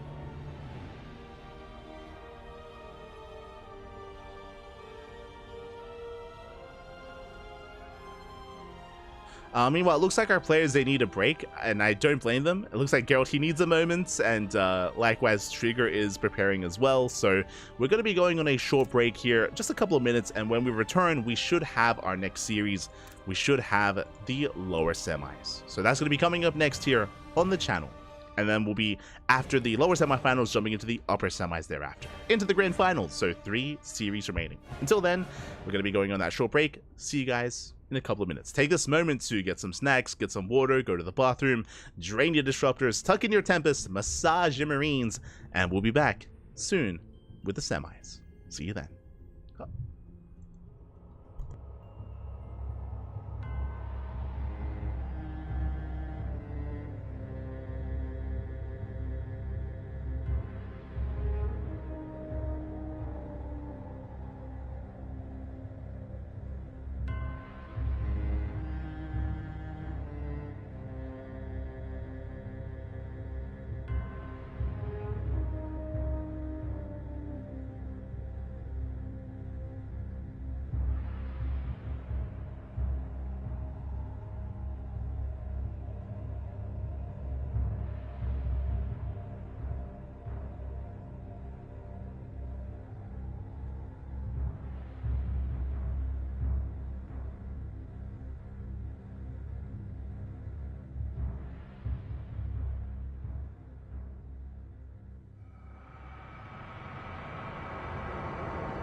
And welcome back, everyone. Welcome back to the semi-finals of Sparkling Tuna Cup number 66. Hope you had a great time. Hope you enjoyed the brutal OST as we have begun the semi-finals. And spawning in the bottom right-hand corner of Oceanborn, we have the Canadian Protoss player, the Red Protoss, representing Basilisk. It is Trigger. And spawning in the top left-hand corner, we have as opponent, we have the Polish Protoss player, the Blue Protoss, representing Storm Gaming. It is Geralt. And if you are in the chat, you know what time it is. It's time to get your gamba going because predictions are now open. Place your bets on who you think will claim the series. Geralt, he is warmed up, he is ready for some PvP, but so is Trigger. As Geralt took down Lunar Sea, Trigger took down Rebellion. So the PvPs, they do continue here, and they're gonna keep on going all night long. Let's go. All night long, man. The PvPs. We'll see how they do to embrace themselves. I'm sure Trigger was watching. I'm sure he was paying attention to the previous PvP. So far, 2-gate opener, 2-gate opener out of Trigger, 2-gate opener out of Geralt as well. So far, so good. As the probes are moving out for their own respective scouts. Are moving out. So far, standard openers, the probes are not kind of deviating and they're not diverting towards the corners of the map. There's no proxy, there's no fake proxy, just a regular opener. So far,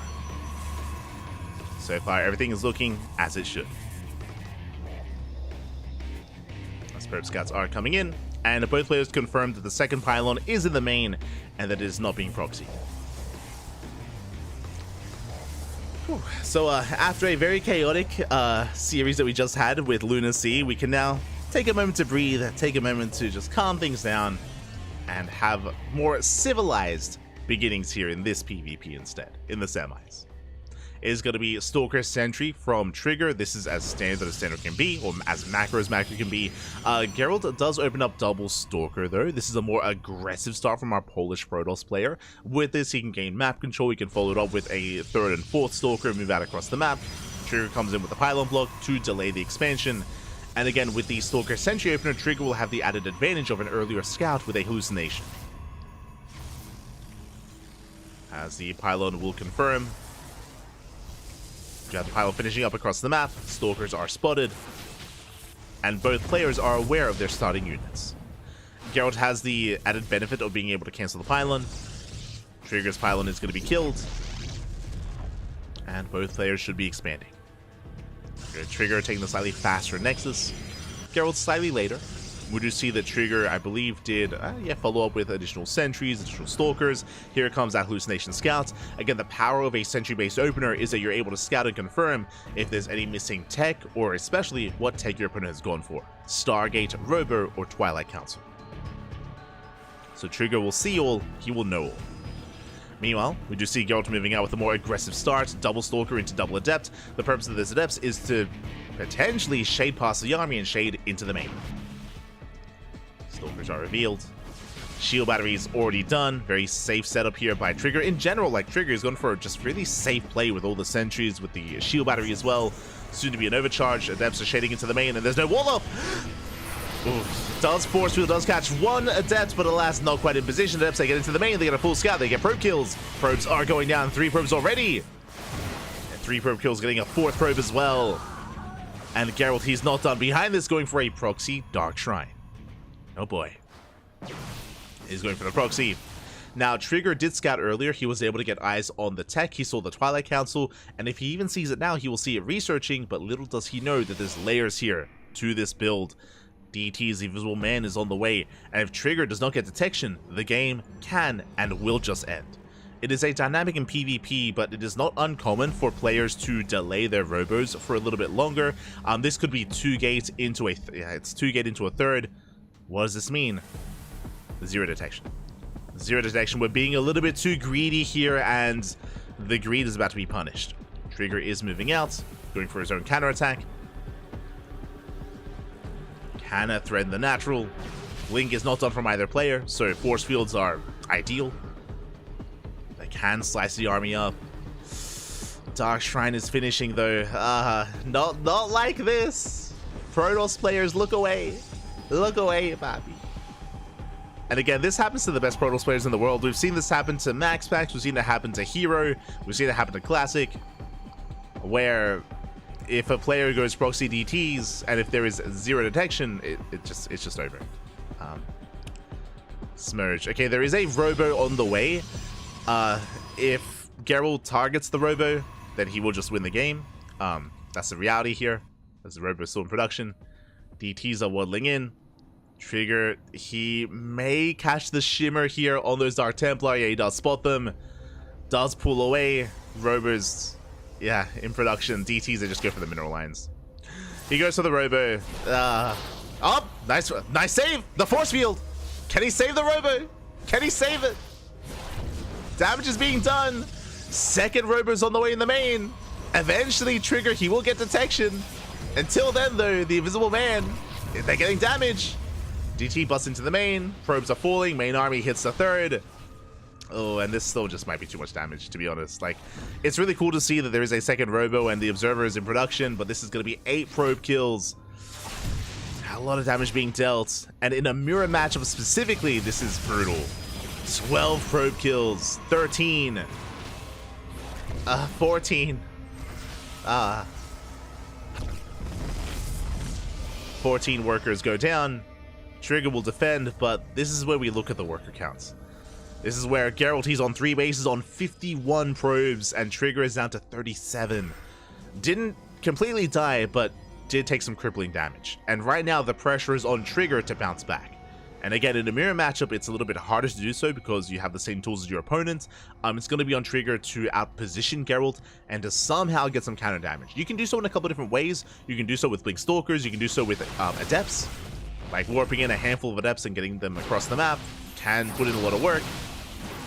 Nice force fields.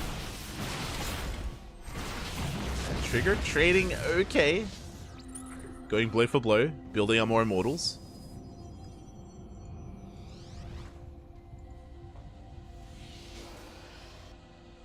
You're just survive, and I do like this from Geralt. He's going for a Gateway Explosion. He's going for 6 gates behind this. I believe it's going to be an 8-gate setup on 3 bases. Geralt is taking a 4th, but Geralt can now focus on his army. He's up to 63 probes, and now can just focus on purely Warpins. Charge, lots of Stalkers. Archons even as well with those DTs.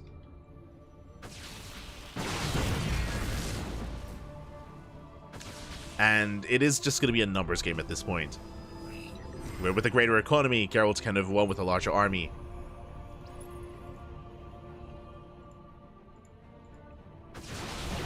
Sure, you're gonna try and keep up. Gets a couple of Stalkers. Gets 2, gets 3. Not bad. Does get 3 Stalkers, but here come the charge lots. Warping in 10 Zealots at a time. That's a lot of Zealots. And Geralt is moving out. Game paused. Looks like there is a bit of an issue here. Hopefully everything's okay. If there is some latency, or maybe Uber Eats has arrived and we have to get our food. It's possible. It's possible. Get your food, Pappy. Get your food. But hopefully nothing serious. Hopefully. As we wait for our players to be ready.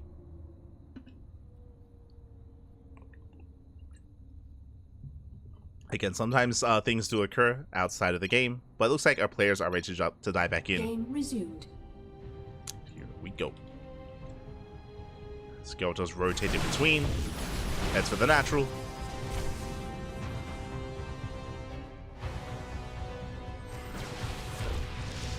Catching out the observers.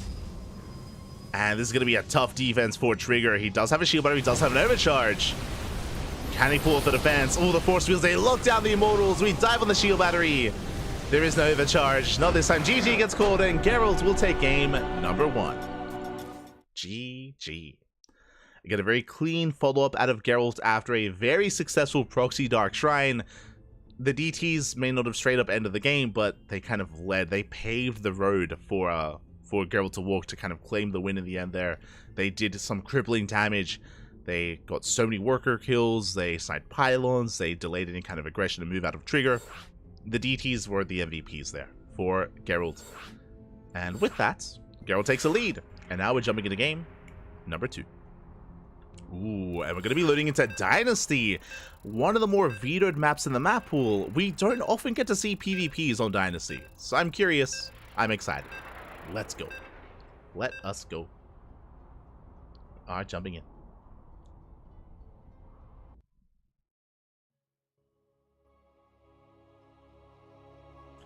Is it a replay or live? These are live games. I see the wise guy in the chat. If they're ever replays, it is usually, we do typically state it in the title of the stream. We usually add like replay costs at the end if it's ever done via replays. But no, this is a live broadcast. And here we go. We're getting into our next game. And spawning in the bottom left-hand corner of Dynasty, we have the Canadian Protoss player, the red Protoss representing Basilisk. It is Trigger. And spawning in the top right-hand corner, we have the Polish Protoss player, the blue Protoss representing Sidestorm Gaming. It is Geralt. Let's go.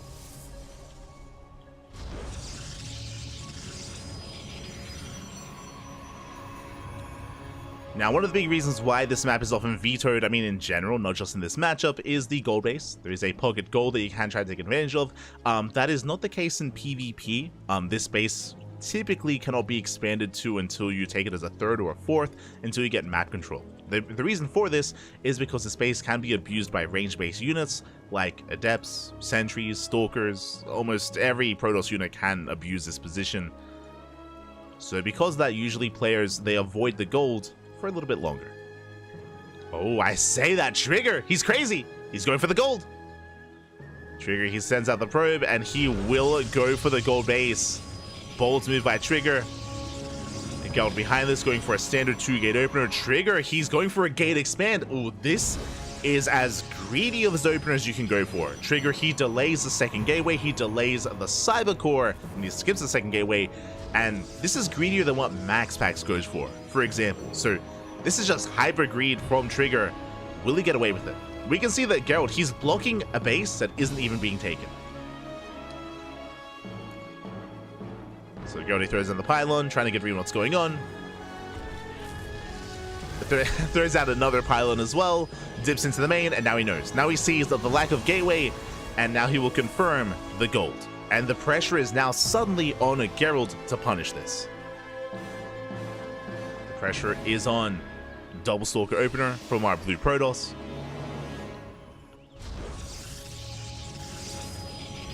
Is initially double Stalker. This can lead into a proxy, and I wouldn't be opposed to it. So you can see Geralt getting in position. Yep, it's going to be a 1-base all-in. So Geralt, he responds with a 1-base all-in, and can Trigger get away with this greed? As a pylon is placed, this can lead into a proxy robo, into a gateway. For now, Stalkers are rallying across the map. Trigger, he scouts, he confirms there is no gold, there is no natural. Trigger confirms his opponent is on 1 base. And we need defenses back at home. We can see Trigger responding with his own robo and gateway explosion. Stalkers have arrived, and just like that, Geralt, he's going to deny mining. As you can see here, all it takes is a handful of Stalkers and you can just completely deny mining here at the gold base. So far so good. The pylon setup in the shield battery is delayed for Trigger, so he can't really fight this. He is stuck on 1 base.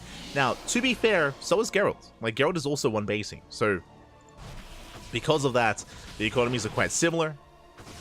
Trigger had a bit of a boosted economy because he was mining the gold for a little bit longer. And here comes that proxy robo, right in the face of Trigger. So again, it is that 1 base all-in from Geralt, but again, Trigger, he already has his robo. Like, he was already ready, he was anticipating this. He expected the 1 base all-in, and because that, Trigger actually has a faster Immortal. Okay, the Immortal has arrived, shield battery is done, Trigger, he can go back to mining. And he can punish this. So far so good, Trigger is holding. He does have the Immortal lead.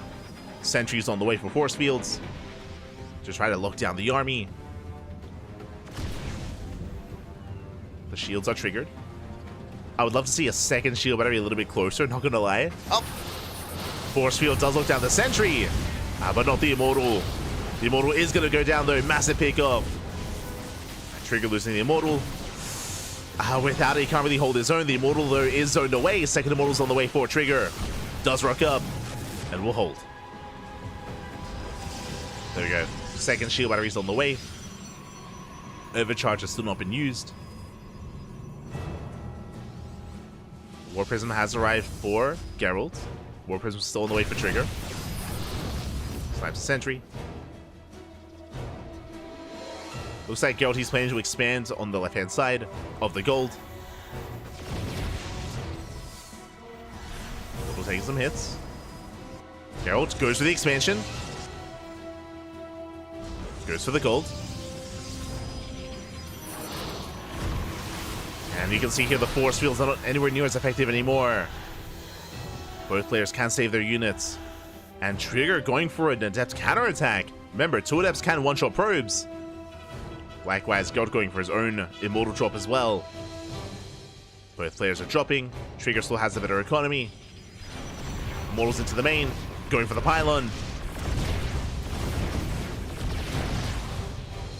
Going for the Immortal even as well. Ooh, don't quite get it. Prism has arrived. Shield battery's ready, but shield battery, it's not going to help against 2 adepts. Yeah, probes are going to be going down. At the same time, Worker's also falling at the goal. Trigger late to respond, late to pull away. Yeah, 6 probes fall against 4. Meanwhile, Trigger does confirm the gold.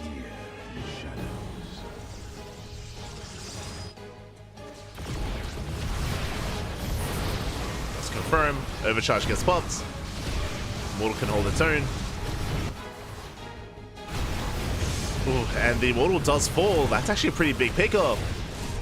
Geralt now has a massive Immortal lead. We do see a surround coming in. Another Immortal goes down. And can Trigger even take this fight? Goes down the force fields. That's juggling once again by Geralt. And he's able to just out-control this army. Takes out another Immortal.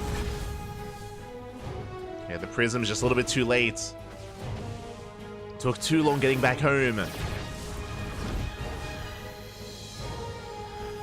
Trigger being forced back. Get 1 Immortal against 3. You see Geralt pushing up the ramp. Nice force field will delay. Trigger, he's buying time. Oh, bit of a move command. Trigger almost punished. Getting to his 3rd Immortal. He's building up. Gateway goes down. Trigger still unable to mine. And there's a lot going on. There's enough shading in. Meanwhile, the Immortal goes down. Nice pickup. Geralt, he slips up. Bleeds out an Immortal. Bleeds out 1. Meanwhile, across the map, the goal base is not really being made use of. Oh!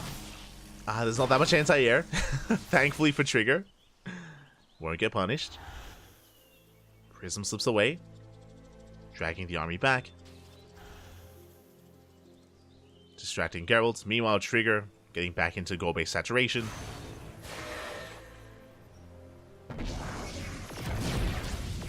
Mortals do recall home. This is still a very tense moment between our players. See Geralt trying to lock down that Prism. Won't quite get it. Look at the main armies. We have 4 Immortal versus 4 Immortal. Supplies are very close. Trigger has the additional gas income with an extra gas geyser. And Trigger, he goes for a big counterattack. Oh, he doesn't even care. He's going for the gold or even trying to catch reinforcements. Speaking of being caught out though, Trigger, the Immortal. Immortal gets caught. Main armies to engage. Immortal goes down. Geralt caught in an awkward position. Stalks are falling left and right. And Trigger, he will overwhelm. And Trigger, he just has too much to work with. And Geralt cannot keep up. Yeah, just a really awkward fight here for Geralt. And it looks like Trigger has done it. Trigger, he finally breaks free. It's been such an awkward game. such a tense game state here. With constant aggression. Adepts, they get back into the main. Trigger hits the gold. At the same time, gold mining is denied at the base of Trigger. But Trigger has a massive lead with Immortals, with bases. Nexus goes down. And Trigger should be able to keep going from here. Geralt, what does he have left in the main? He has 2 Immortals and 1 Stalker. That's all he has. And those 2 Immortals are moving out once again.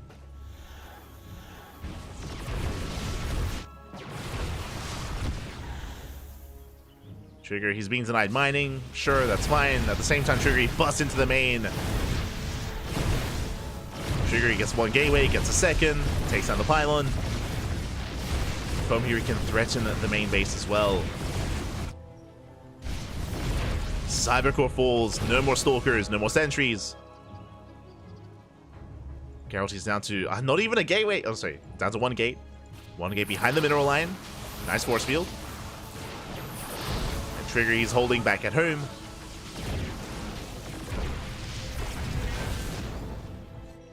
Trigger, he's racing back. Trying to catch out the army. I mean, Recall, I believe, is on cooldown. Phoenix coming in. That I was not expecting. Looks down the Immortal. And here comes the surround. And Trigger, he comes back home, catches out the main army, cleans everything up. GG gets called, and Trigger, he fights back, forcing the ace match. GG. This was a wild game. GG, well played. A very chaotic game with Trigger kind of baiting the 1 base all in, and even though Trigger, he wasn't able to freely mine consistently from the gold, he was able to mine enough to make it worth it. If you remember, Trigger, he responded with his own safety robo. It was faster than the robo of Geralt, get into his own immortal production, and then we had a back and forth. We had Trigger bleeding out immortals, we had Geralt bleeding out immortals. It was just a lot of back and forth there between Trigger and Geralt. In the end, Trigger did come out on top, but that was a very close game. Very close. Was on a knife's edge for so long, and now we're going to game 3. It all ends here. It all ends on Crimson Court. Whew. Oh my god. Here we go. We're getting into the ace match. It all ends here. One of these 2 players will advance on to the grand finals. Who's it going to be? Who will be our first finalist? As spawning in the top right-hand corner of Crimson Court, we have the Canadian Protoss player, the red Protoss, representing Basilisk. It is Trigger. And spawning in the bottom left-hand corner, we have his opponent. We have the Polish Protoss player, the blue Protoss, representing Sidestorm Gaming. It is Geralt.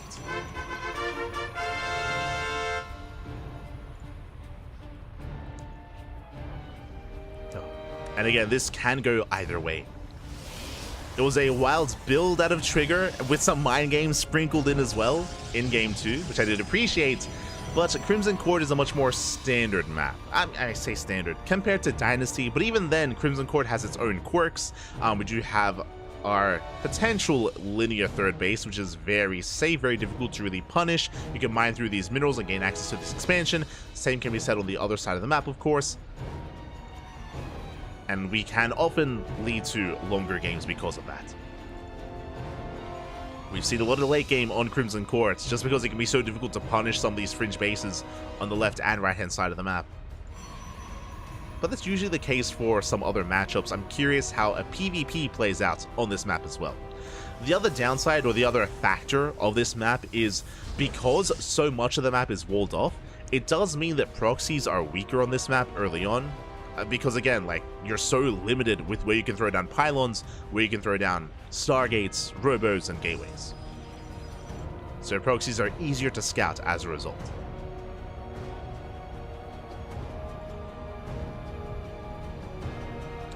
As we do have our probe scouts, we do have both of our pylons being placed. Trigger going for a standard opener, so is Geralt. 2-gate versus 2-gate. No crazy gate expand or anything like that. No one is cutting any corners this time. When it comes to our initial units, ooh, double adept. Double adept out of Trigger, Stalker, Sentry out of Geralt. So Geralt is going for a more macro opener with a Sentry first, meanwhile Trigger is being the aggressor instead. This double adept could turn into a 3rd and 4th adept, and even up to a 5th and 6th adept as well. Ooh, a Stargate behind this, so Trigger, he delays his expansion for an Oracle. So it's going to be Oracle plus Adept Harass. So very aggressive start here by Trigger. And yep, he's doubling down, getting up to 4, and again, can even go up to 6. So he's matching Adepts, going for oracles. Now, the purpose here for Trigger, his base is going to be later. Ooh, even going for the cyber block. Oh my god. That is brutal. That's actually quite brutal here. This is going to be a heavy delay on the expansion, but Trigger will have the tools to counterattack and to get some economic damage. But Trigger needs to get some worker kills. Otherwise, he will fall behind. You have Geralt back at home opening up Stargate as well. But Geralt is unaware of the Stargate opener Trigger. Is in the dark. Pylon falls. Cybercore under fire as well. Again, just delaying the expansion for so long. And here comes that hallucination. Now, what's important is that the Oracle is scouted. And that tells Geralt he can make a Phoenix. Because he has a Stargate, because he sees the Oracle, he can chrono out a Phoenix back at home, and he can completely shut down the Oracle. Oh boy. Speaking of, what do you have for us? The Oracle's moving out. Adepts recall back home. Adepts are across the map. And ooh, Geralt, he's going for the Oracle of his own. Bold move. Going for his own Oracle. Expansion is very delayed for Trigger. It just now gets thrown down. Meanwhile, Geralt's able to wall off in time. Just in time. Does wall off. Oracle's dipping in. Likewise, Adepts as well.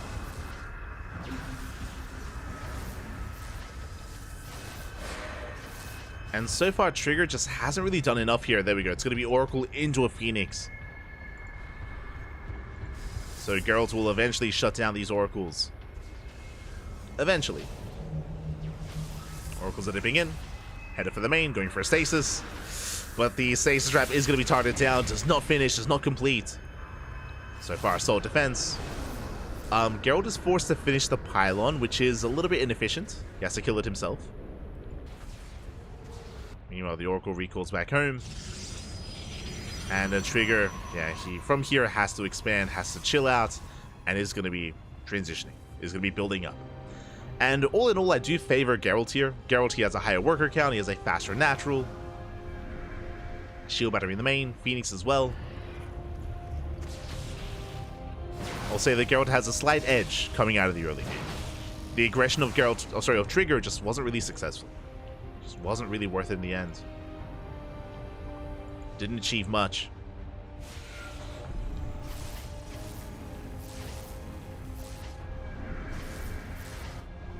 As from here, both players are building up. And again, it's not like Geralt has a massive lead, it's just, I would say, an edge at this point. Taking a faster third, has a slightly higher worker count. And we'll see where Trigger goes from here.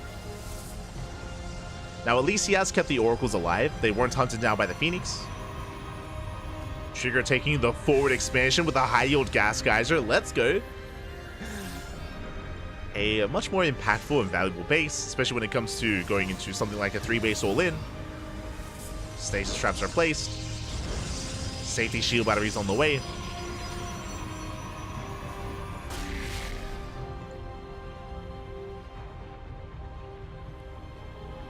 Adepts are caught. Trigger, does he respond? Again, if he pulls away too much, he will leave his main or his third base vulnerable. It comes in. Oracle goes down. Ooh, the stasis is revealed. Geralt will back up. Does back up for now. Threatens a shade.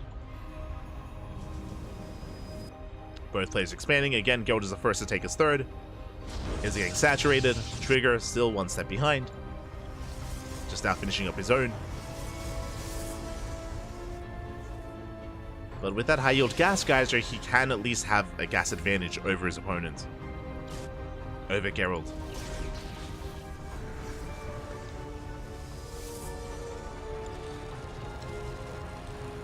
Both players getting to blink, getting into +1. The game is, in a way, stabilizing. Stalker count is heavily in favor of Trigger.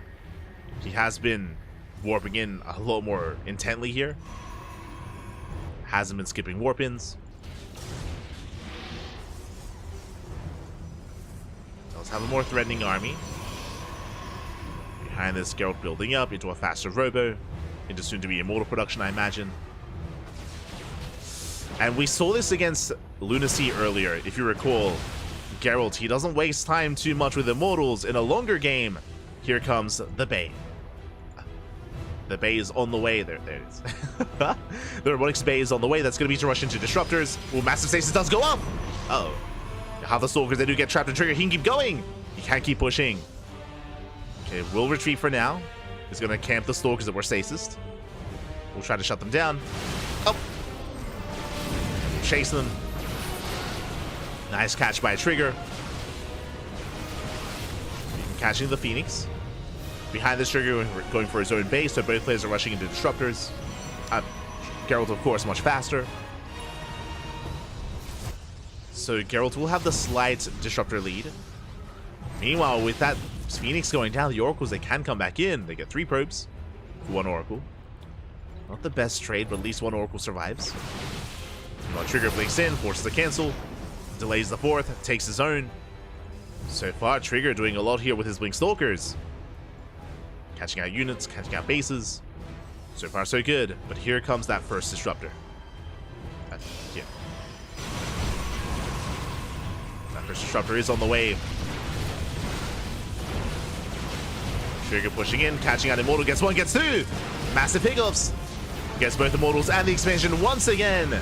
And Trigger with a higher Stalker count, he can just bully back Geralt. Without Disruptors, Geralt, he just cannot hold his own. Rocksteady knocked down, Trigger looking for another expansion. Can blink into the natural.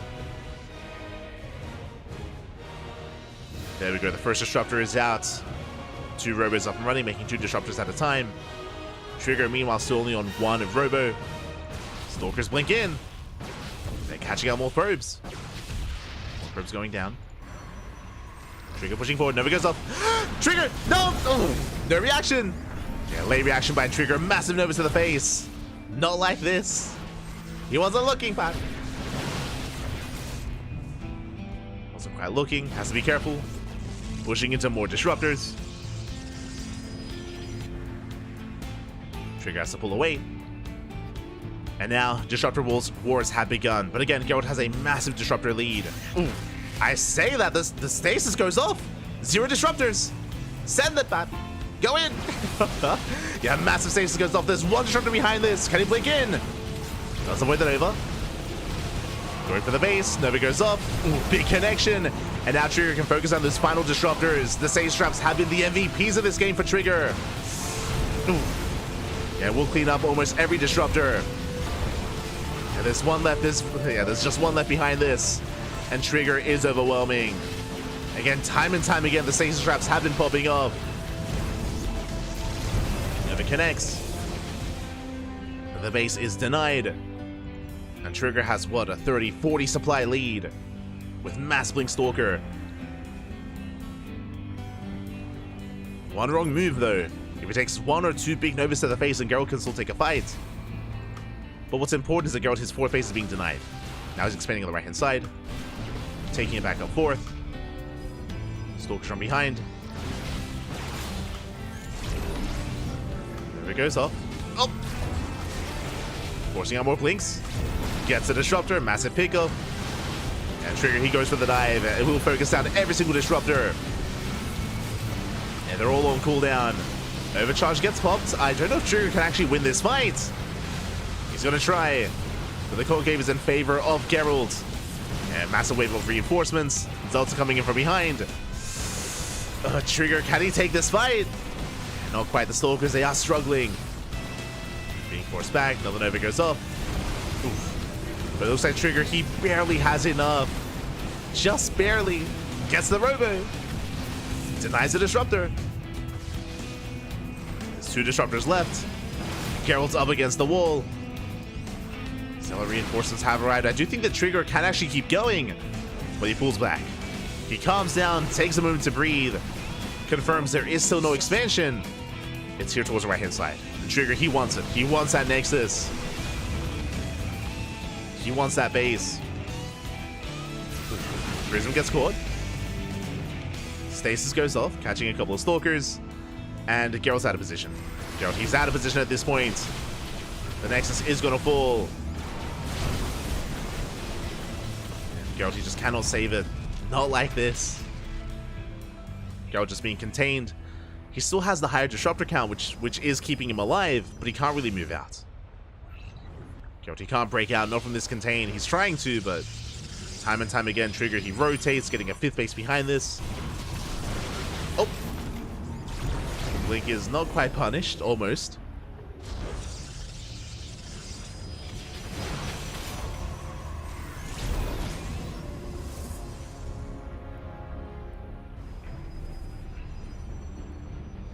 This Trigger does pull away. Once again confirming there is no expansion, going for a Zealot run by.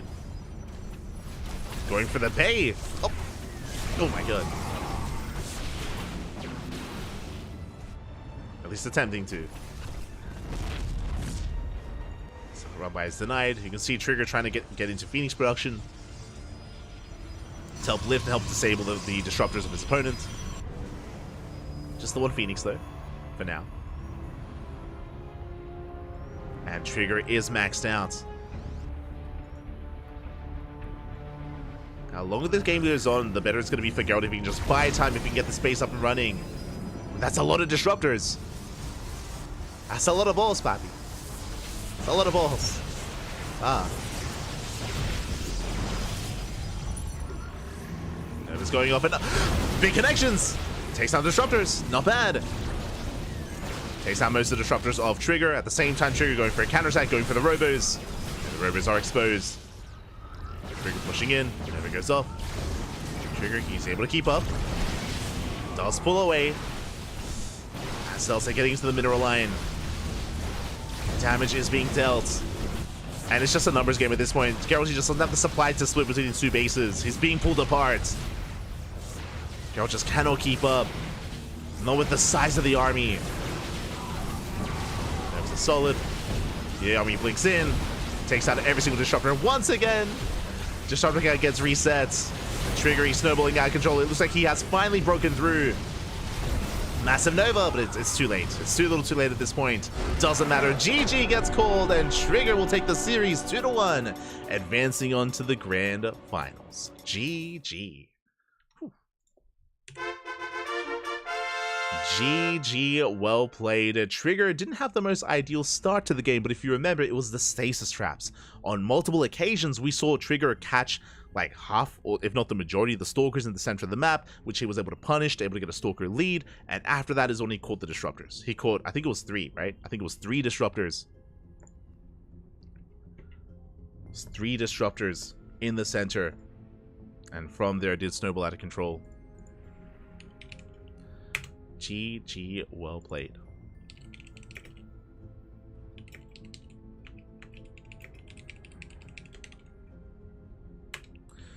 GG, well played. Congratulations. In the end, Trigger will take the series. He'll advance on to the finals, and we'll see who faces off against him in that best of 5. We shall see. Meanwhile, a shout out to Geralt. You know, this series was amazing, and you know, it takes 2 to tango. It takes a solid opponent to make a series quite like this. So a shout out to Geralt for making it to the semifinals, for making it this far in the tournament. Did go down to Trigger, but he made a series out of it and had his own very strong moments as well. If not just against Trigger, but against Lunacy earlier as well. GG. GG, well played.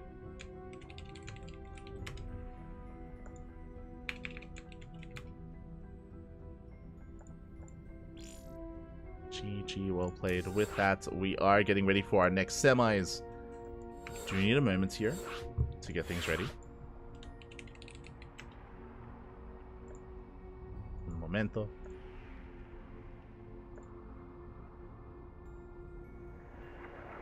Beautiful. We're getting ready for the upper semifinals, and we have some updates. Oh my god, we have some updates to embrace. We do have Iba. Iba takes out Homeowner 2-1, went all the way to the ace match. Last we heard, they were in the ace match, and Iba did take it in the end, which means we have a Zerg player in the semis. Unfortunately, no Terran player. You know, hashtag rigged in the chat. The representing Terran and Zerg players had to face off in the quarterfinals, Iba and Homeowner respectively, so there could only be one. Could only be one, and this week it's Iba. This week, it is Eva. So they are facing off.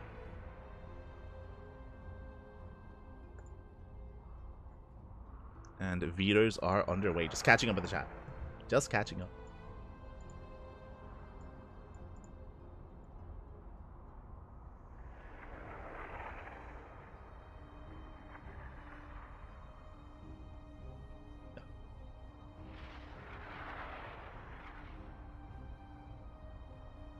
Go. But yeah, we are getting ready for those semis. Afterwards is going to be the raffle and then the grand finals, of course.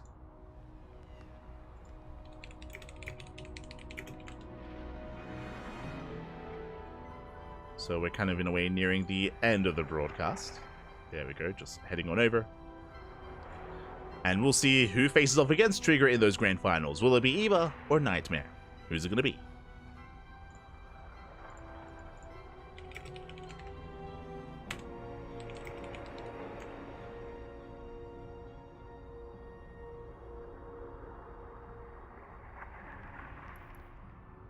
We go. And you can hear the beeps. The vetoes are done, and we are loading into game number 1.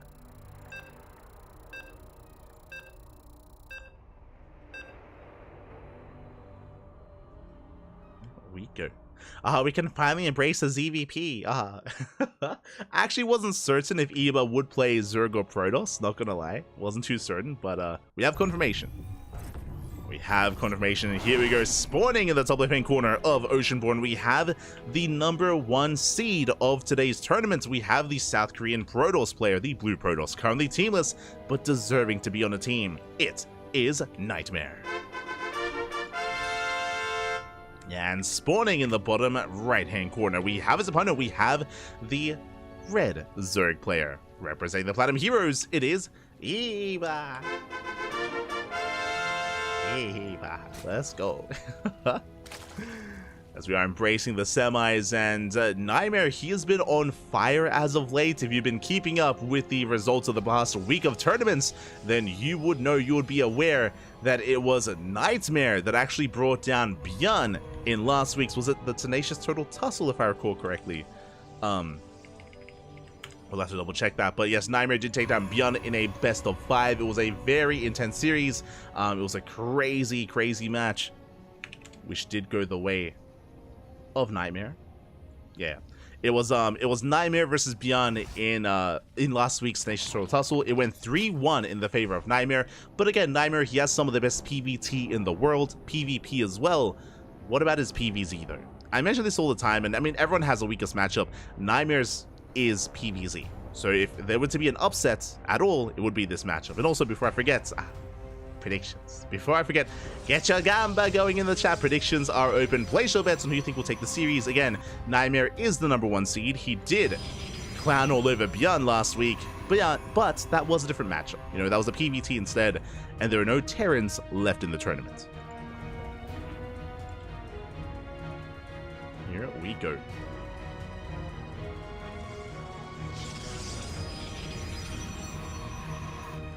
We go, as we do have our gate expand here, a gate expand set up by Nightmare. Eva likewise going for his hatch gas full standard opener.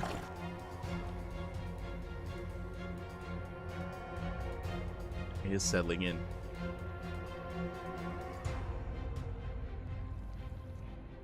And we'll see how Eva is going to approach this matchup. Again, I do feel like a lot of pressure is going to be on our Zerg player to cause an upset, to try to catch Nightmare off guard. We'll see if he can.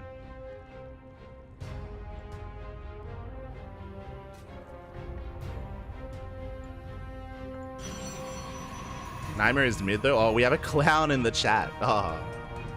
Watch yourself, Abby. Watch yourself. It's going to be a Twilight Count's opener out of Nightmare. Ooh, much more aggressive here. Much more aggressive. We'll see where he goes from here. Does he go into Glaives? Does he go into DTs? Or does he take us in a different direction? Meanwhile, Eva back at home, taking his third. Taking his third base. Eva checking for a third himself, does confirm none being taken yet. And from here, Eva can send his Overlord into the main, and we get eyes, or we can already know what's going on. It is in fact Glaive Adepts. So Glaive Adept aggression here by Nightmare.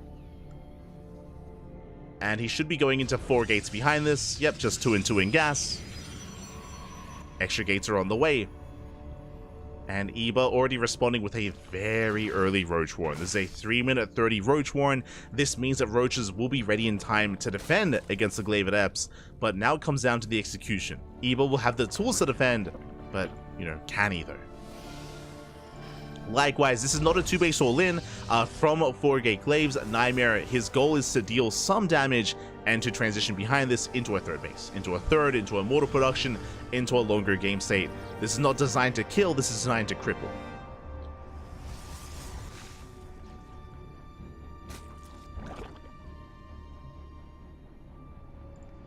It is designed to cripple. Eba back at home is massing up roaches. I'm also appreciating the SimCity here for Eba. He is ready to fully wall off to deny adepts into his natural. Plus of his Roach Warren and his Evo Chamber. Ready for that. Prism is on the way. Roaches are amassing. Eba sneaking out a couple of drones on a low link count. And the adepts have arrived. Drone is in position, ready to wall off. And the wall has been thrown down. And Nightmare is being denied. Behind this, Nightmare getting into immortal production. Getting ready for his own 3rd, as we did mention. Nightmare should be expanding. But these adepts, they have to get some damage. Going for another warp in. And just building up. Shading once again towards that natural. Eba is able to wall up. Was ready for it. And Nightmare doesn't commit. I appreciate that Nightmare, he doesn't throw anything away. Like, he's still maintaining his adept count. He's poking and prodding, clearing up creep. Threading a shade into the mineral line. But he also knows that if Nightmare loses any of these adepts, if he loses too many, he's going to trigger a counterattack. And then the 3rd base is going to be knocked down. So these adepts are kind of serving 2 purposes. On the one hand, yes, they are threatening bases and they are forcing this reaction, but they're also keeping these roaches pinned back home. And making sure that Eba doesn't move out. Because if he does, then he's going to lose everything. As these drones are quite fragile.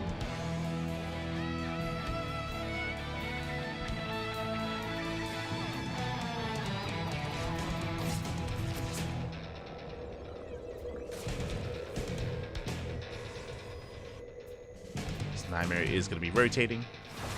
Do have an infestation bit on the way for Eba. That is to get into faster Viper production. Once again, Eba on point when it comes to walling up. But say don't commit. Back at home, we're building up more Immortals. 3 soon to be 4 Immortals for Nightmare. Ready for the Roaches. This does dip into the natural. Going for the mineral line. 2, 3 drones so far. 4 workers even. 5 drones for 1 adept, well worth it for Nightmare. Just rotate towards the left. And keeping you busy.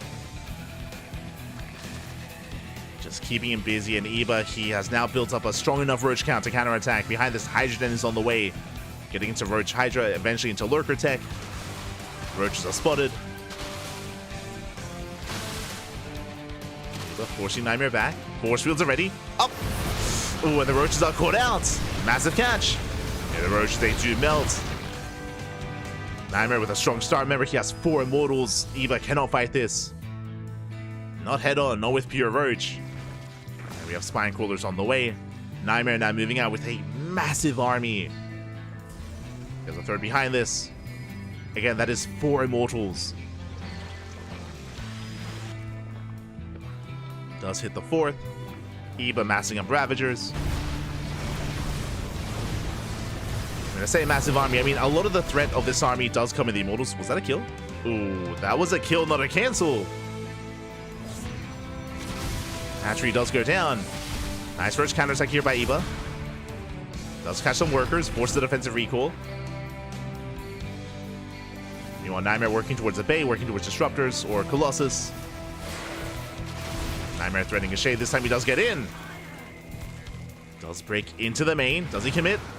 3 adepts do commit into the main base. Drones are going down. They're getting 1 shot. Nightmare reinforcing. Gets 3 drones. Bringing up a lot of grief. Bowser won't quite get... Oh, they do graze the army. It's good. Nightmare can't fully engage. And I believe Nightmare, he hasn't spotted the base. The 4th. 4th is finishing up. 2 adepts, they get caught out. Nightmare, he's rotating. He's looking for the expansion, but he did miss it. Otherwise, he would be able to knock it down. Nightmare is pushing forward, takes down the spine crawlers. We'll kind of push into this concave of roaches. We do see Iba, he does collapse in. He's going for the immortals, does get 1. Oh my god, he's losing too many roaches. The immortal, it somehow survives. How? The immortal did live. Roaches are melting. The immortal did do so much damage to the back line. Hydras are trickling, and it looks like Iba barely has enough. He will hold, he will shut down the army. Oh my god. Did cost him a lot of roaches. Did break through. And with that, Nightmare is being forced back. Likewise, Iba did get away with the 4th. It's up and running. I mean, it's up. And what does Nightmare have at home to defend? Not much. He was pretty committed. No 4th. No 4th expansion. Iba moving out. And can Iba break the 3rd? He's so close to doing so.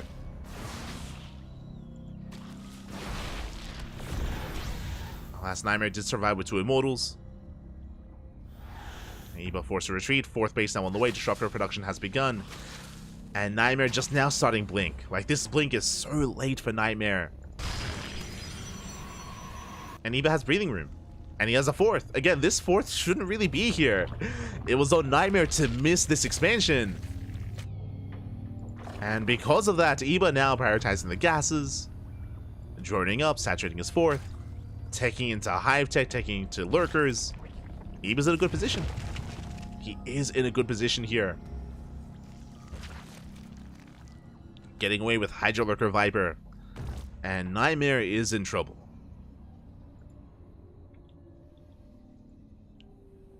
Change is trying to get read what's going on. Iba, he will get eyes on the disruptors. Is aware. Upon seeing these disruptors, Iba should soon begin Viper production as well. Checking the production tab here. No Vipers yet. Still just focusing on Lurkers.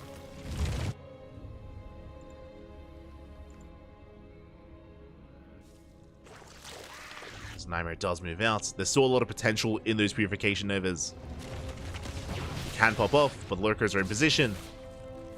And as the Lurker count gets higher, Iba becomes more and more secure. First Viper's on the way. It's in production. Up! 1 Lurker is exposed. 1 Lurker goes down. Nova's going up. Gets 1 more Lurker. 2 Lurkers so far. Oh my god! A bit of mispathing out of Nightmare. Leaves out 3 Stalkers. Every unit counts. Speaking of every unit, Disruptor goes down as well. Massive pickup. Iba catching reinforcements, gets a 2nd Disruptor. Oh my god. 2 Disruptors go down at the same time. Mass Adept into the main. 7 drone kills. Ooh, both players are hurting. Nightmare races back home. At the same time, we have Adepts in the natural. We have Adepts at the 3rd base. 15, 16 drones going down. Oh my god. Iba, his economy. That's a big blow to his economy here. And it does actually give Nightmare a bit of an edge. But Nightmare did lose 2 Disruptors. Both players hurting in different ways. Adepts threatening once again. So we're in a situation where Iba has 4 bases, but so does the Protoss. So an even base count, even worker counts, that does give, I would say, Nightmare an economic edge over his opponents. But army-wise, with all these Lurkers, with Vipers as well, that's where I have to favor Iba. I say that. Bleeds out a Lurker. Almost bleeds out 2 Lurkers. Very important pickups here by Nightmare. Gets 2 Lurkers. And is looking for more. There's massive connections. Oh my god. 2, 3 more Lurkers going down, and Iba is getting picked apart. Ay. Where are the Vipers? We need them. The Vipers are still gathering energy. There we go. They're racing back. It looks like they did overextend. Expansion is denied. That's a kill, not a cancel. And the Novas are brutal. Forcing Iba back. And again, his base was denied. Oh, Viper gets sniped, gets one, gets two. The snipes out of Nightmare. Gets two Vipers and a Lurker. Once again, Ebo does sneak out an expansion. The base has yet to be scouted. Oof. But the Novas are brutal. And again, what is the answer to all these disruptors? Usually it would be Viper. It would be Vipers, but alas, there are none. They went down earlier. As Nightmare does rotate around. 24 Lings in production. I mean, Lings can also dive on this. Speaking of, they're coming from behind. Disruptors are going down. A very chaotic game, very chaotic fight, actually. But Lurkers are getting caught out more so. And Nova's going off. There's barely, I would say there's like 6 Lurkers left. Another Viper getting targeted. The Lynx around had potential, did trade well, but maybe not well enough. There's Nightmare, he's pushing in. Nova's going up, connecting. Ooh, barely missing actually some of those Lurkers. And where's the detection? Where's the detection? Oh no! Observer's coming in. Oh my god. A very messy fight. Disruptors are going down to 1 Lurker and 1 Disruptor. Yeah, the final Lurker does escape. Observers were late. Nightmare, he was so close to breaking Eba here and now. Eba, he once again gets away with the expansion.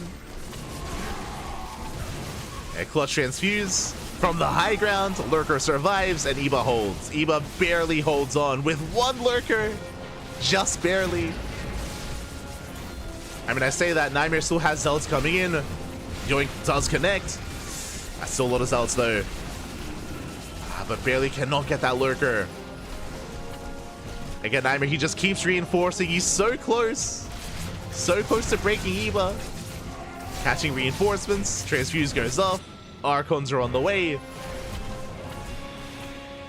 And Eba, he still only has the 1 Lurker. Mortals have arrived. Lurkers within range. I just say 2-snipe the Observer. Observer goes down. But GG gets called. It's just too much anyway with the reinforcing Archons, and Nightmare will take game number 1. Whew. GG. GG, well played. A very messy, like, final moments or final minutes between Nightmare and Eba. Very close fights. Last Eba, he was taking some brutal trades against the Disruptors, but he was able to come in for a surround. Likewise, there was a moment when Nightmare did not have any detection. So he was being punished as well. Very close. Very close. GG, well played. Eba taps out in the end, and Nightmare takes game 1. Whew. GG, well played. Nightmare does take the first game. And now we're getting into game number 2. Oh. Here we go.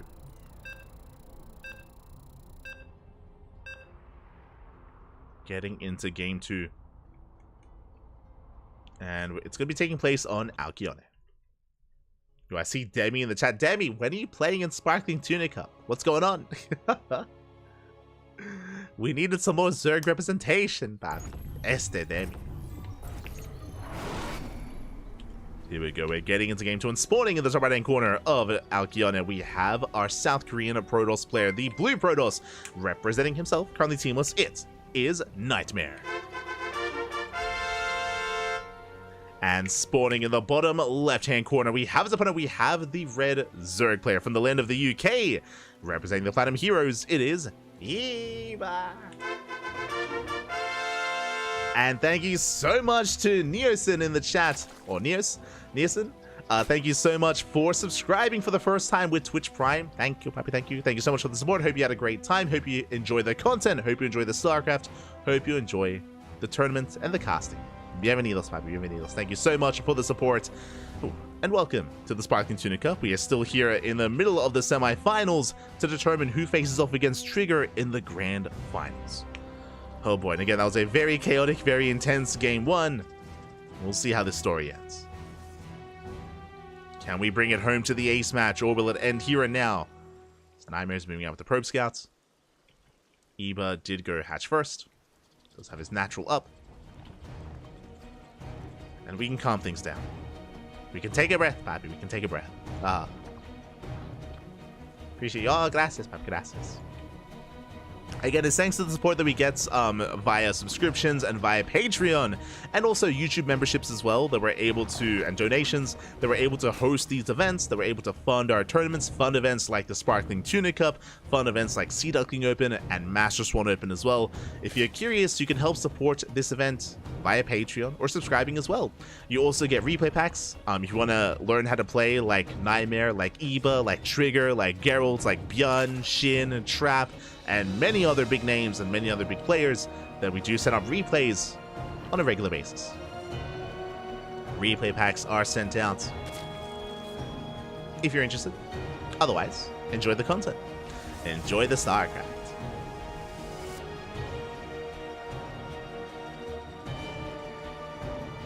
As Eva did open up Hatchgas Pool, standard opener, likewise Nightmare back at home, opening up Gate Expand into Cybercore, this time going for a much more standard build. As a reminder, last game Nightmare did open up Twilight Council into Glaive Adepts, this time Nightmare opening up Stargate. Stargate into Oracle, into a more standard game, as opposed to the hyper-aggression that we saw in Game 1.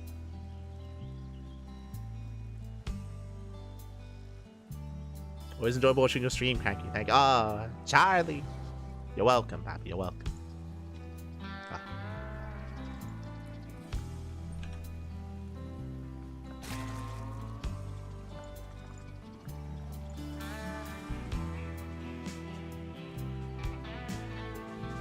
As we will be just calming things down here and settling in. We can take a moment to breathe. After what happened in Game 1, we can breathe.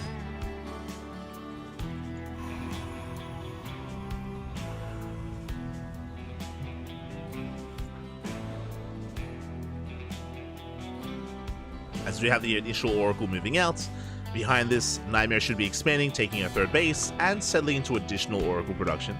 There we go, second Oracle's on the way. And it's going to be on Eva to keep up against the Oracle harass. Oracle hits the third. And will not quite out, can actually force the cancel and get a drone. There we go, one drone goes down. Queens will be able to reposition. Zoning back the Oracle, gets a larva. Not much else though, as Nightmare's forced to pull away.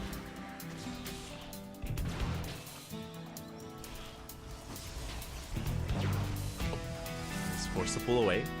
Doesn't quite get the Overlord.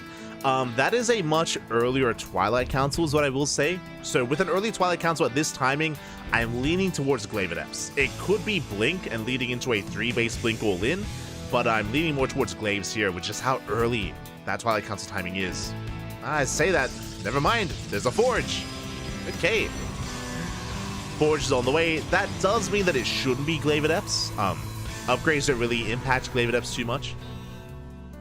So it should be Blink or Charge. We'll see what it's going to be. And it is going to be Blink. So very early Blink here from Nightmare before the third is, again, even finishing. Oracles move out. And I'm curious how many gateways Nightmare is going to build up towards.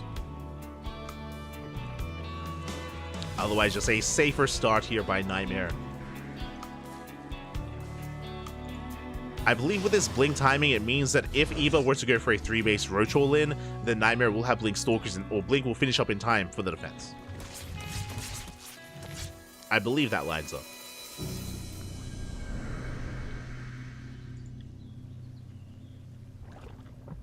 As Oracles, they hit the natural, dipping in, catching a couple workers. 5 drones going down for the cost of an Oracle, though.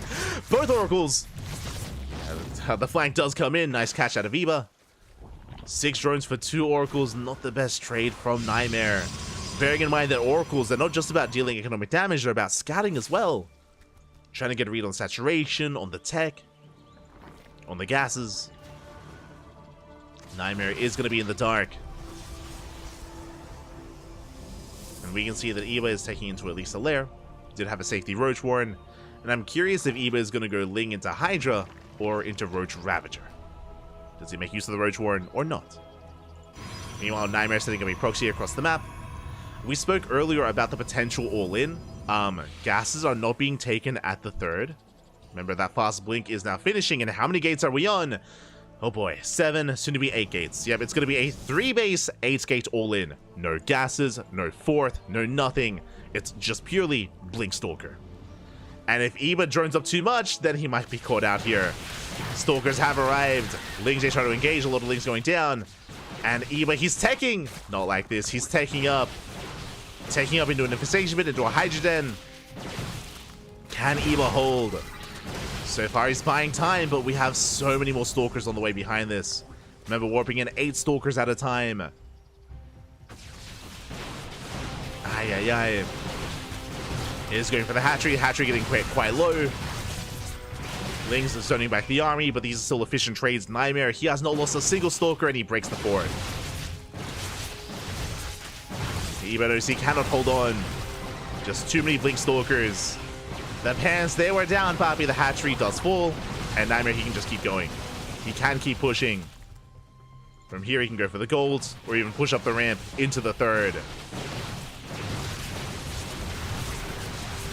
+2 is on the way, charge is on the way. Nightmare blinking back.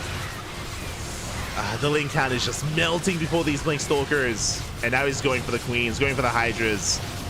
And Nightmare, he's snowballing out of control. He blinks on forward. He breaks through the defensive line. Boys are being pulled. And Nightmare, he has done it. Again, Eba just being a little bit too greedy there. Wasn't aware of the all-in. And Nightmare will take the 2-0. GG. GG, well played. Not your standard execution of a 3-base all-in. When we saw the early Twilight counts, when early Blink, that is something that crossed my mind. But typically, or at least I'm used to seeing like 3-base or like 8 gates without the forge, without +1. So there was a bit of a different kind of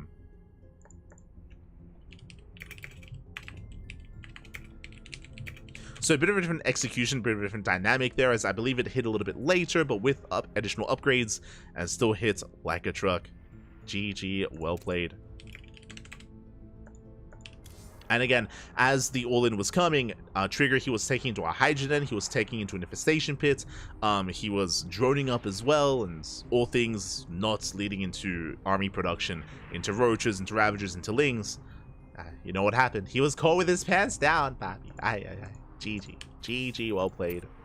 And with that, we have our 2 finalists. We have our 2 grand finalists here. It's going to be a PvP. Let's go. As to be expected, it's going to be that Protoss versus Protoss. It's going to be Trigger versus Nightmare. Now, before we embrace the grand finals, we have something else. We have something different here. We have La Rifa, papi. We have La Rifa. If you're maybe unfamiliar with our tournament series, if you're unfamiliar with Sparkling Tuna Cup, then maybe you haven't seen this before, but we do have a random raffle. Do you have a random raffle that we do conduct before the grand finals? Do you have a random raffle, which is always rigged? Always, papi, always. Siempre. Just need a moment to set it up. Here we go. We have 14 eligible players this week, 14 players, and one of them is going to walk away a little bit richer. As a reminder, everyone that competed in today's tournament is eligible for 5 USD. It's not too much, but it's a way to spread the love.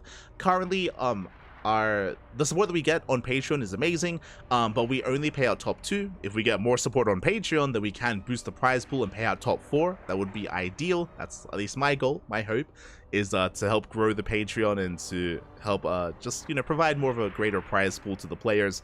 But to make up for that, we do have just a random raffle instead.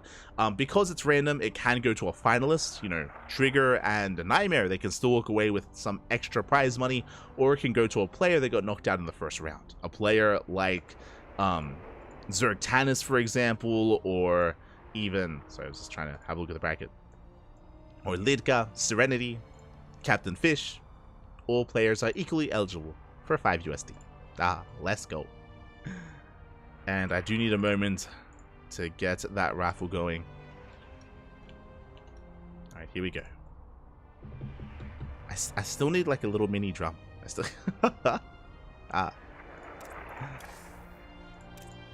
Here we go. As we are getting our random raffle ready. And this week, our random raffle winner is going to be, congratulations to, oh my god, Speaking of, congratulations to Zerg Tannis. We actually featured him earlier today. He went up against Eva in a ZVT. Eva was able to off-race and play Terran against him, but Zerg Tannis does walk away with 5 extra USD. Congratulations, Papi. Congratulations to Zerg Tannis. You can see the runner-ups there. You can see Nightmare, Serenity, Azura, Hacker is top. Alas, Zerg Tannis does walk away with some extra money here. Congratulations. Congratulations. Hashtag rigged in the chat.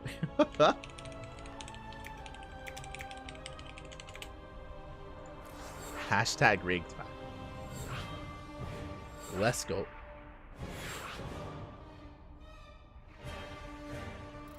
GG, well played. Ooh. And oh my god, as we are jumping in,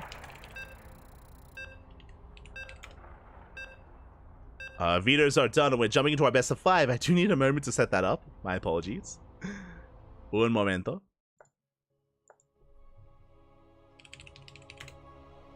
But here we go. We have our grand finals. It all ends here. One of these 2 Protoss will be our champion this week. Who's it going to be? Who is it going to be? As spawning in the top right-hand corner of Alkyone, we have our South Korean Protoss player, the Blue Protoss, representing himself, currently teamless. It is Nightmare. And spawning in the bottom left-hand corner, we have his opponent. We have the Canadian Protoss, the Red Protoss, representing Basilisk. It is Trigger. And if you are in the chat, you know what time it is. It is time to get your Gamba going. Here we go. Predictions are now open. Place your bets on who you think will be this week's champion. Who's going to be the Tuna? Is it going to be Nightmare or Trigger? One Protoss or the other. As a reminder as well, ping is less of a factor as both Nightmare and Trigger are in South Korea. They are both currently residing in the land of South Korea. So it is going to be kind of the best setting for them as they are sharing the same server in our grand finals. And here we go. It's going to be a 2-gate opener out of Nightmare. Trigger likewise going for a 2-gate opener back at home. Is setting up. 2-gate versus 2-gate. I can't believe I didn't win the $5 without participating. Hashtag rigged. True. Ay. How could that happen, man? How could it happen? Not like this.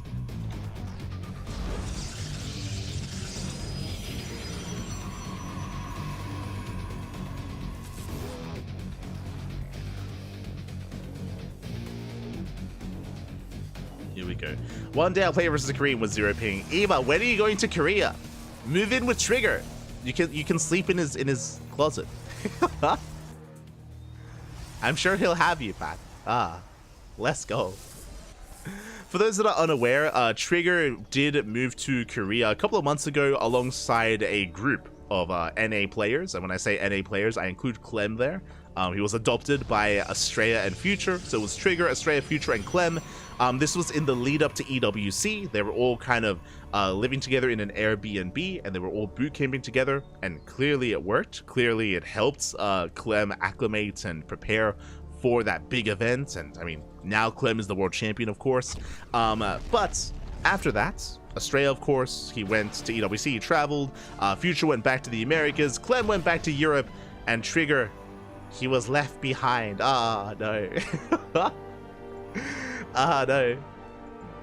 Did pull a bit of a Kevin. And Trigger, he was left at the Airbnb, and he has been staying there ever since. He wasn't actually left behind. He didn't choose to stay behind, but, you know, I like to believe that, you know, they counted everyone, they got into the car, and then when they got on the plane, you know, suddenly Estrella's like, hold on. He's like, hold on a minute. Are we missing someone? Did something go on? Nah, it's fine. Don't worry about it. It's our imagination. But yeah, Trigger, he's staying in Korea for a little bit longer. I'm not too sure for how long. I believe he plans on staying for as long as he can. I believe he is loving his time there. But now, though, it is going to be a Twilight Council follow-up. Twilight Council from Nightmare, Twilight Council from Trigger as well.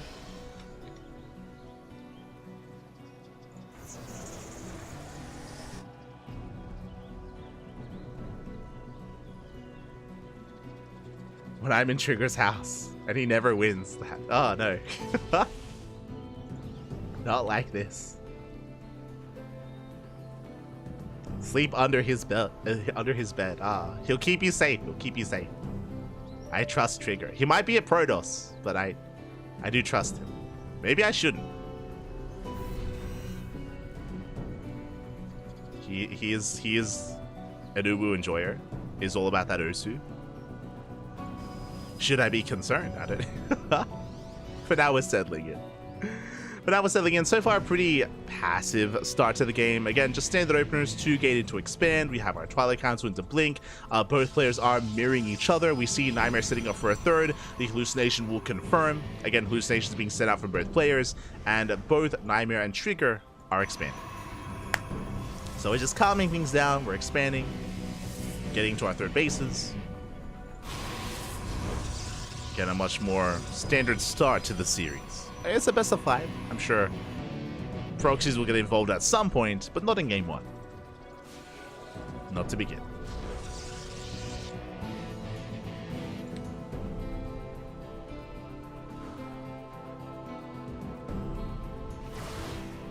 As Nightmare does move out. Could be threatening a run by hit towards left-hand side. Trigger does get eyes on this. So far, good positioning. Does keep up with the Adepts. Shades in, chases down the first Adept. Very nice pickoff. Gets one and should get the other as well. And both Adepts will go down. Nice cleanup. Behind this, getting to Robo, Forge, Gateway Explosion, Nightmare doing the same. So far, so good.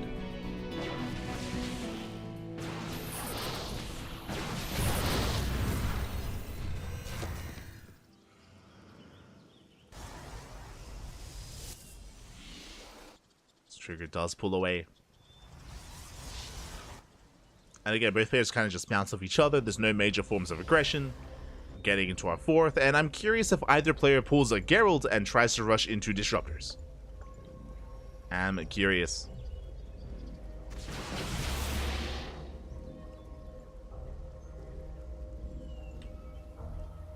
Speaking of, big gateway explosion from Trigger.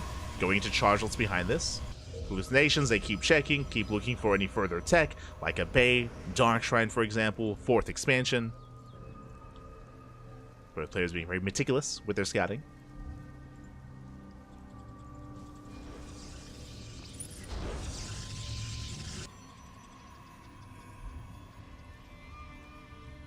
So both players are rotating.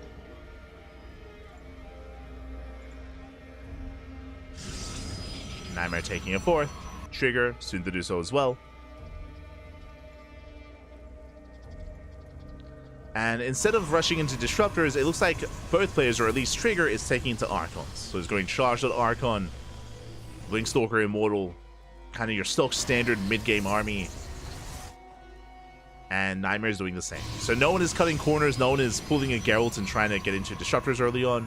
I mean, they can give you a big edge, but it is risky. It's quite risky to kind of try to pull that off. And yeah, I feel like I'm watching like a European PvP. I feel like where it's like no rush, like 10 minutes. We're just macroing, getting to our builds. I mean, in general, Trigger has been trading a slightly better here. Ooh, even chasing Nightmare down. Picking off additional Stalkers. He got 2 Adepts earlier.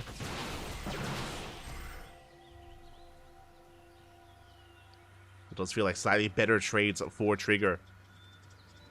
Losing less units so far, but only slightly. And here comes the move out. And the question becomes, does Nightmare have Archons ready for this? You know, with a mass Zealot-heavy composition here, it's Archons that really just annihilate and melt Zealots in these head-on engagements. Speaking of Archons, Trigger has his. Where are Nightmares? Where are Nightmare's Archons? The first one is on the way. It's just now starting up. And Trigger, he dives in. He goes to the dive. Overcharge gets popped. Archon volley's going up, going for the shield battery. And Nightmare, he just barely was not ready for this. And Trigger, can he break through? Does get the shield battery. And he's snowballing out of control. Yeah, catching Nightmare with his pants down in one fell swoop and one crisp timing here from Trigger. Takes down the Archons, takes down the Immortals, does force back the main army, and takes control of the fort.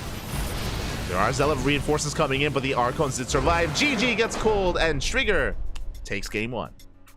GG.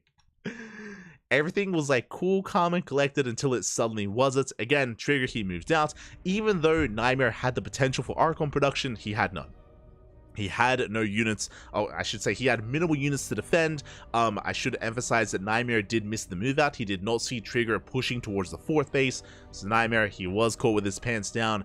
If he was aware of the army moving out, he most likely would have warped in High Templar sooner to morph in Archons. If so, then maybe he can defend. But Lass wasn't quite aware. GG. GG, well played. Trigger takes the lead. GG, well played. And not just that, but I should also emphasize as well that at the same time leading up to it, Nightmare, he was trying to harass, he was bleeding out Adepts, bleeding out Stalkers, he was bleeding out units that weren't quite really gaining any value. Trigger was deflecting time and time again. Played it out quite nicely.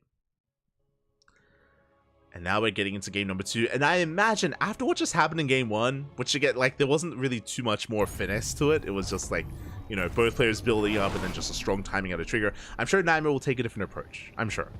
We'll see.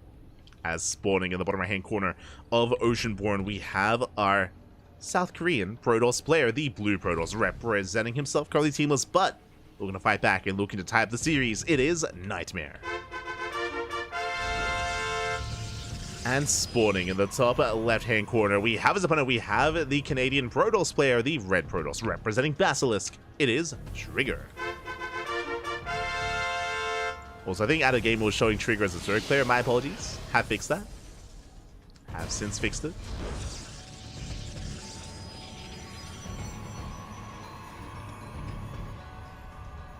I'm just catching up. So many people with their pants down. Hate to see these guys. Oh no. I'm telling you, we have to like create a GoFundMe, and you have to create some like gamer belts or gamer suspenders. Okay? That's how you fix the problem. Lift their pants up and keep them up. As it is going to be a 2-gate opener, 2-gate out of Trigger, 2-gate out of Nightmare. So far, everything as it should be. Probes are moving out. Shout out to the sparkling tuna himself. Beautiful. He's got a headset. Shout out to Shura for making all of our logos, all of our mascots. For our, of course, Sparkling Tuna Cup, Tenacious Turtle Tussle, Sea Duckling Open, Masher Swan Open. All the animals. It's beautiful. And our emotes as well. The artist that made this logo also made our emotes. So much love, much love. Much love to Shura.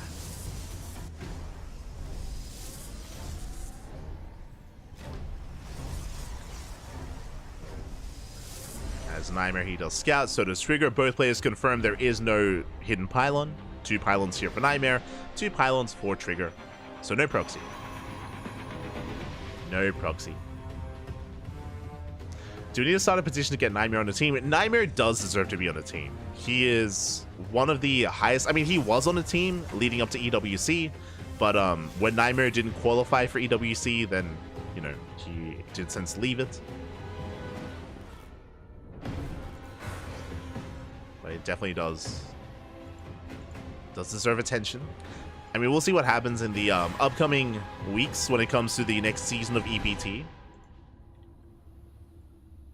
And the next season of EWC as well. Once again, I'm sure teams will be incentivized to pick up players. Just like this year. Setups do move out. Is going to be the initial Stargate opener by Trigger. Going for the Oracle first. Oh, nice counter shade. Oh, but the Adepts, they do commit. They do shade into the main. Getting 2 probes so far. 2 workers. Getting 3. Getting almost 4. Oh, does get a 4. Yeah, 4 probe kills for 2 Adepts. Not a bad start for Nightmare. Likewise, Trigger, his shade is denied. Gets 1 probe, forced to recall. Doesn't get much else. The other worrisome thing is that Nightmare, I believe, got a full Scouts. Yes, looking at his vision, he did confirm the Stargate and the Oracle production, so Nightmare knows, and Nightmare should be getting in position. There we go. Shield Battery is on the way. Nightmare is going to be ready for it. Trigger committing to additional Adepts to harass, getting up to 4. And there's a lot of pressure on Trigger here to get some damage done. To get some counter damage done. Oracle dips in. Adepts, they threaten the shade. They do get into the main, actually. Uh-oh, that should not have happened. There's a force field. Okay, Adepts are going to be shot down. They get 2 probes so far. 2 more Adepts, they shade into the main. Getting 4, almost up to 5. Oof. Yeah, 5 probe kills. Not bad. Not the best trade considering it was 5 probes for 4 Adepts, so it was almost a 1-to-1 trade. But at least Trigger is keeping the worker count low. When he does trigger a counterattack, Nightmare moving out. Meanwhile, Trigger, he can go into the main. And 2 Oracles, they can one-shot probes. The shield battery does nothing. He does force a recall. Stalkers, they recall back home. We got 2 probes. Across the map, is Trigger ready? Shield battery is done just in time, and Trigger, he defends. Trigger, he does zone Nightmare away. Has the overcharge, has a shield battery. Trigger is safe back at home. And Trigger now takes a worker lead. Now behind this, both players are taking into Blink. Nightmare does have a window where he has Blink and his opponent does not. We'll see if Nightmare makes use of that. Makes use of that timing.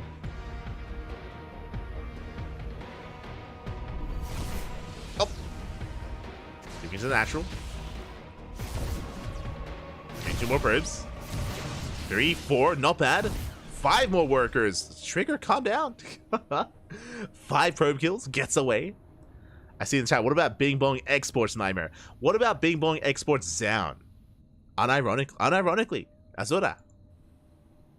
Can they get your boy on? Just saying. At least in the interim. At least until he can get his footing again. Maybe. Ah. Azura and Zound on the same team again. Beautiful. Could happen.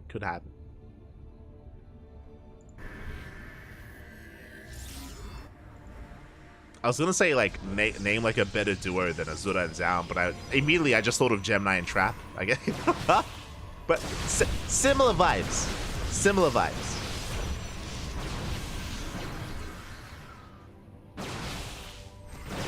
As Trigger, he does keep up. I say that 3 probes go down, does get 1 Stalker, but Nightmare does manage to escape with most of his army. Getting into a 3rd.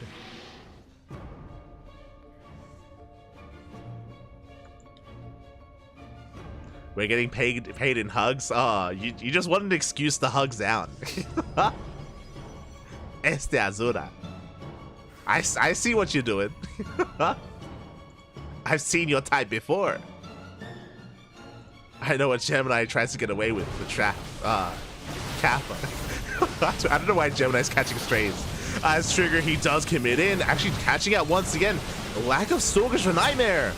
Stalker's getting targeted. Shield battery's a little bit too late. And Trigger, he has too much. He's overwhelming his opponent. Takes out every single Stalker, one after the other. Shield battery is done, but it's too late. Too little too late at this point. There's only 2 Stalkers left. Not like this. Overcharge gets popped. Nightmare, he is holding. Barely does hold on. But again, Trigger, he hit just before the shield battery at the 3rd base, and the natural did complete. On top of that, right after punishing Nightmare for being active. 3rd base is getting up and running. Trigger doesn't kill Nightmare, but he did cripple it. Looking at the army size here, 10 Stalkers to 4. Nightmare, he does hold, does survive. But Trigger still maintains a worker lead. Going for a gateway explosion into +1 charge. Trigger, he's been so feisty this series. Like, it's been so assertive, maybe a better way of putting it. Very assertive in game 1 and here in game 2 as well. Double Oracle into the natural. More reinforcements have arrived, hitting the 3rd. There is an Immortal. He wants it. He wants the Immortal. Oh, and he will be able to 3-shot it. The Immortal does go down. 2 Stalkers left. Oracles, they do distract some of the Stalkers. They keep Nightmare pinned at the natural. Nightmare does pop out another Immortal, barely holding on. Overcharge gets popped. Trigger, he does have to respect it. Getting 3 more probes, pulling away. Oracles, ooh, they're denied entry into the natural. Nice defense here by Nightmare. Does affect the Oracles. And the Stalkers of Trigger are getting low. Getting very low here. Pulling away, Trigger getting a 4th. Again, Trigger has map control, so he does take a further lead, a further advantage, getting a 4th base. Trigger just still rallying across the map. In the midst of all this Nightmare, he's been trying to tech up into additional Immortals. He's slowly building up his Immortal count, taking more defensive stance. Up to 2 Immortals, but that's where the charges come into play. Trigger. Can he get those Immortals? He wants them. He's tempted. Dipping in, getting a Zealot. Nightmare taking a 4th. Slowly just building up his defenses. Getting another shield battery. Second shield battery on the way. Meet our fate. Oracle dips in. Trigger, he has scouted the 4th base. Does he go for it? Okay, yeah, he does. Will respond. Extra warp-ins here across the map. Trigger maintaining that supply lead. Thanks to all those Stalkers earlier, and now Mass Zealots. Oracles have hit the 3rd. 4th base is denied. Trigger, he's staying on a low gas count, so no gases at the 3rd, no gases at the 4th, only 1 gas at the natural. It's just Mass Zealots. Mass Charge, let's back it. But Nightmare has identified this and is getting into his own Archon production. Temple Archives is now done, and as long as we can get up to like 3 Archons, we're gonna be okay. There we go. This time the High Templar, they morph in. This time Nightmare, he's not gonna get caught out without any Archons. Not like game 1. He's gonna at least have 1.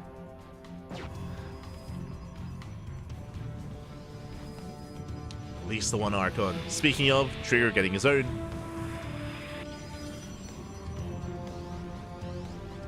Taking another expansion. Again, just very Zealot heavy, very Haas-esque. Just very mineral based. Zealot Runby is on the way. Trigger moving out. Trigger doesn't really have much at home to defend. Hopefully he does have a warp in. Zealots, they do peel off.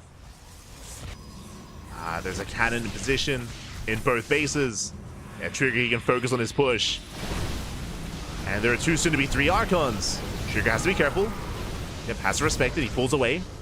Nice hold position micro out of Nightmare. He holds his own. Again, you can't just aim your Zealots into Archons. Be careful with it. Take your time. Trigger rotating around. Some of the Archons are exposed. Trigger pushing in on the right-hand side, coming in for a flank.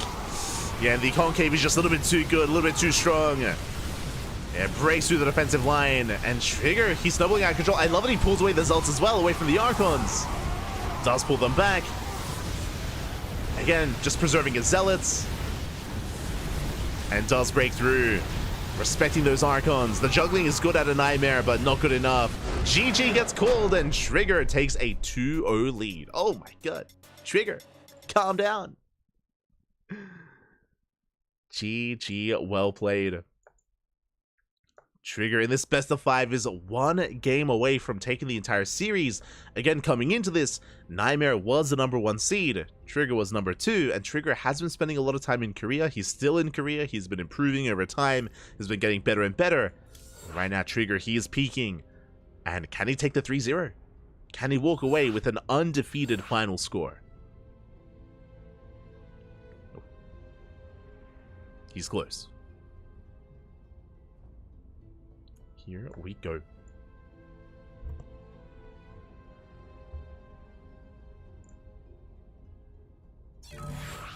Oh.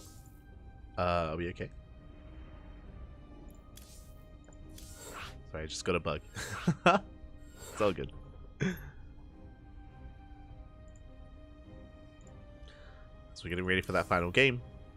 I might have to restart.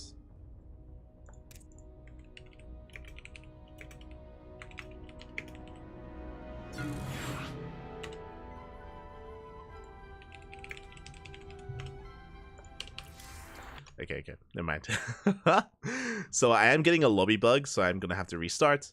It's all good. And then we'll be jumping into those finals, or into potentially the final game. I mean, I'm hoping for a back and forth. I'm hoping we can get a full series out of this and make it to game 4, make it to game 5.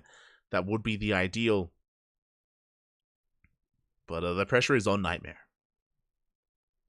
Pressure is on. Oh my god. Oh no, Blizzard. It is a bit of a Blizzard moment. A little bit. I don't often get the lobby bug. Doesn't happen too often, but Yeah, smooch. For those that are curious, you just get an error when trying to join a lobby, and you just can't. So you just have to restart and then come back in.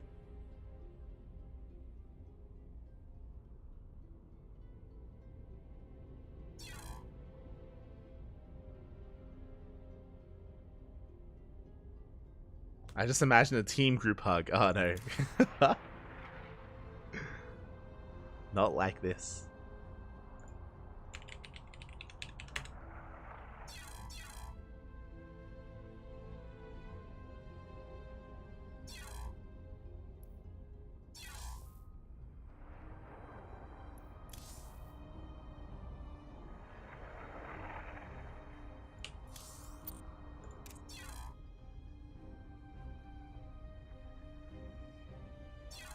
I'm getting there.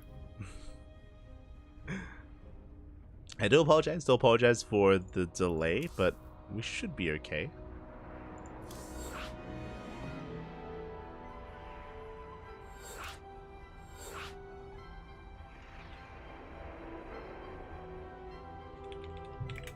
There we go.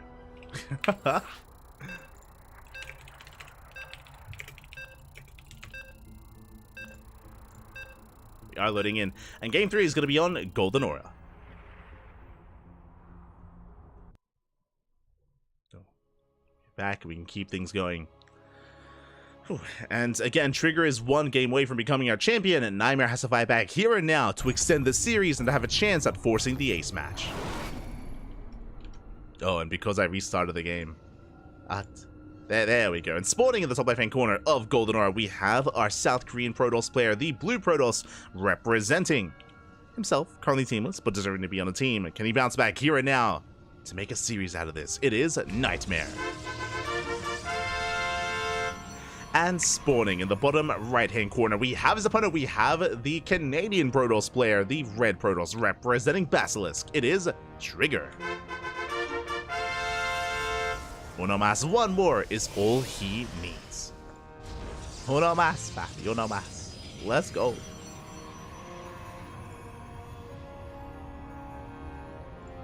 We'll see if he can pull it off. Until then, we're settling in. Do have our initial probe scout moving out. And we should be opening up 2 gates, but we'll keep an eye on our players. We'll keep an eye on them. Golden Aura, a bit of a larger map. There we go. 2-gate open out of Trigger. 2 gateways out of Nightmare. So far, so good.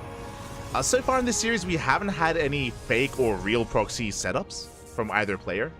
And it looks like it's going to continue to be the case here as well. As Nightmare, he's just scouting across the map. Trigger, likewise, scouting as well. There's no additional probe out on the map. There's no pylon setups. No proxies.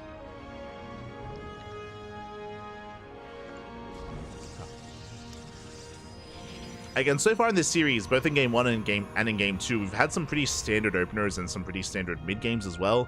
It's been Trigger that's been more decisive and been, again, just very, very in the face of Nightmare time and time again. Has been catching Nightmare off guard.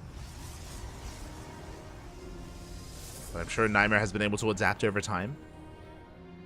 Is the caliber of player that can fight back against Trigger. Double adept. Interesting. Double adept open out of Nightmare. Double adept out of Trigger as well. Great minds think alike. Let's go. The mirror matchup does continue. So it's going to be double adept into Stargate from the side of Trigger. Going for adept and Oracle Harass. Meanwhile, Nightmare has not thrown down any tech. It looks like double adept into Expand. We'll see if that continues. Our players do commit to additional adept production. 3rd and 4th adept on the way for Trigger. Same can be said for Nightmare.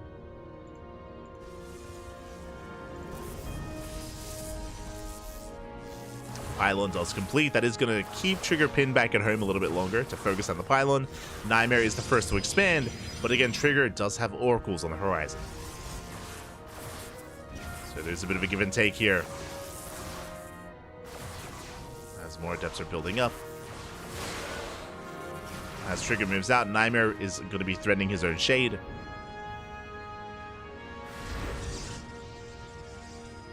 He's in position. More Adepts all the way. Nightmare getting up to 6 Adepts. He's going to try to slip in. Trigger, does he respond in time? Oh! Oh, he doesn't! Adepts take it in. They do shade into the main base. Trigger, who was late to respond, late to react. Probes are going down. And boys are being pulled. Oh, that's going to be 4 probe kills already. 4 probes going down at the same time. Trigger trying to shade in. He gets locked down. And Nightmare, he shuts down the Adepts, cleans them up. We have 1 Adept getting into the mineral line, but it doesn't get much done. So far, Nightmare doing well. He doesn't just get some harassing damage, but he also cleans up the Adepts, which means he can counterattack. There is an Oracle to be concerned about, but I believe the Oracle did spend a lot of energy to defend, which means not much at all to harass. So a better start for Nightmare. I do apologize for the in-game frame drops. I can tell you that that is not affecting the players, thankfully. It's not influencing the players, but it is affecting our stream. So after this game, if we do get into a game 4, I will turn on my VPN. That usually does help with any kind of frame drops on the Korean server. It's just a connection to the Korean server, basically. Smooch. I mean, everything was fine in Game 1 and Game 2, but here in Game 3, after the restarts, sometimes the routing to Korea is not the most reliable in StarCraft. Smooch.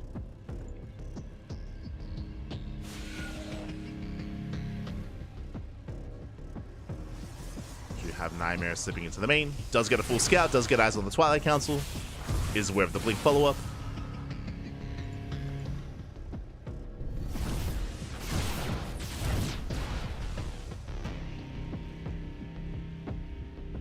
See the Oracle's getting 3 probes across the map. Some decent counter damage. Trigger does take a slight worker lead. Both players getting into Blink. Both players still on 2 bases. And we'll see where either player does deviate.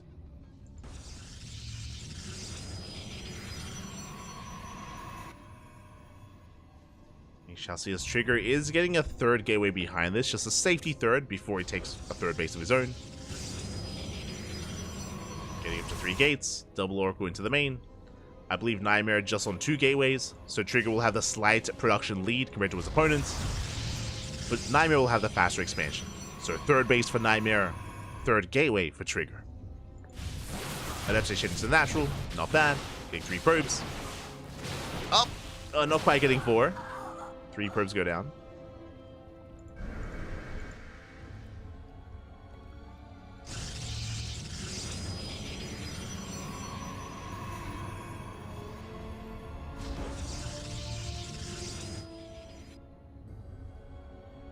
Yeah, so yeah. As mentioned in the chat, not affecting the players. If it did, they would just pause. Just on our side.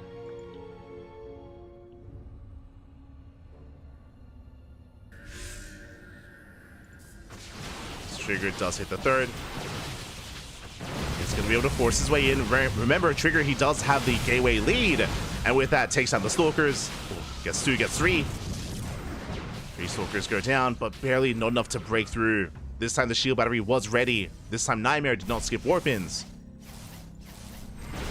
This time Nightmare does defend. Takes out an Oracle. Trigger hits the 3rd. Going for the pylon. Going for the probes. Gets 2. Gets 2 workers back self, getting his own 3rd. Trigger trying to bait the army into the stasis. Calm down. Hoping to at least. Behind this, going for a gateway explosion. Again, Trigger, he's still out here, but there is an observer. A nice bait from Nightmare. Baits out the stasis. And Trigger backs off.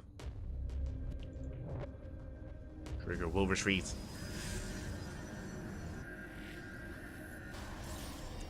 Pulling away once again, getting to charge. I mean, both players are. Trigger again with a slight worker advantage. Both players still on 3 gases. Trigger taking a fast 4th. Oh my god, a very fast 4th base. We do see Nightmare, he's going to be the one to counterattack instead. With a much higher Stalker count. Remember, Trigger, he did skip warp-ins to afford this expansion. Stasis goes up! Oh my god! Trigger, calm down! Catches the main army. Somehow he does it again. More Zelda warping in. Trigger punishing the Stalkers.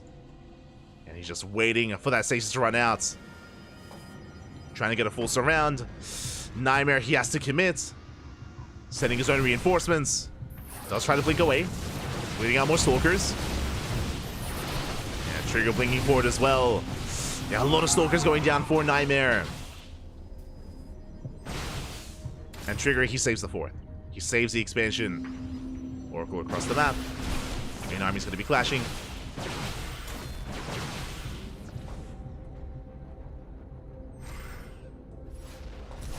Nightmare is going to be forced away.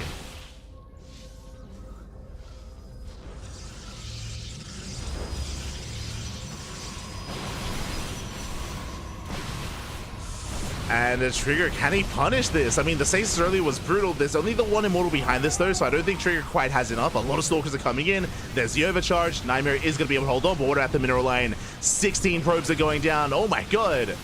The economy is being crippled. As the main army is being held up, Zealots are wreaking havoc in the mineral line. That's 19 probes going down. Meanwhile, more Zealots at the 3rd as well. And Nightmare getting pulled apart. Will catch an Immortal. Does at least bring down the Immortal. But we'll lose 23 workers. 23 probes go down. Nightmare, he's looking quite all in at this point. Down to almost half the worker count, half the economy of Trigger. Trigger back at home is building up. Trigger, he checks. You can see he wanted another probe, but there was barely any workers to work with, to kill. There was nothing to snipe. Zealot's getting into the mineral line. Behind this building up. And you can see the massive supply lead at this point. Again, Trigger, he was able to just pull Nightmare apart. Wasn't able to like kill the main army, but did cripple the economy. And that was enough to snowball out of control with this massive army size. Now on how many? Now on 2 Immortals. Almost on an even Stalker count with 16 more Zealots. And he's going for a split push. Dropping to the main with a warp in. And the main army towards the 3rd. Nice snipe with the Prism. Impressive. Nightmare, he does snipe the War Prism. Trigger pushing in. Force fields are placed. Zealots, once again, they do peel off into the mineral line. Probes are going down. Trigger unable to fully break Nightmare, though. Never mind. The Zealot Rumbies, you just keep going.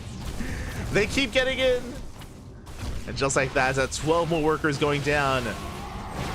That's all that Trigger wanted. Just continue to cripple the economy. Trigger taking another expansion. Once again, only on 3 gases. On mass mineral income, mass Zealot instead. And this style from Trigger, he's been relying upon it in every game so far. Game 1, Game 2, and here in Game 3 as well.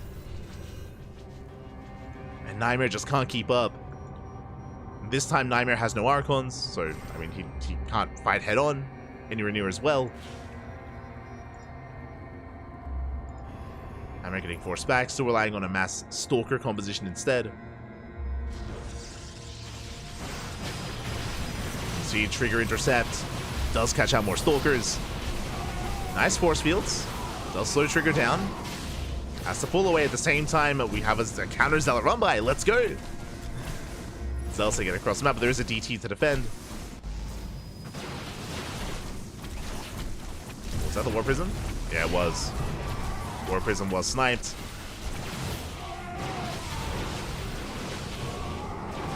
Trigger, he can barely not engage. The Immortals are now coming into play. But Nightmare, he's holding. He's holding on. He's replacing all those workers, getting back up to 67. Recovering his economy.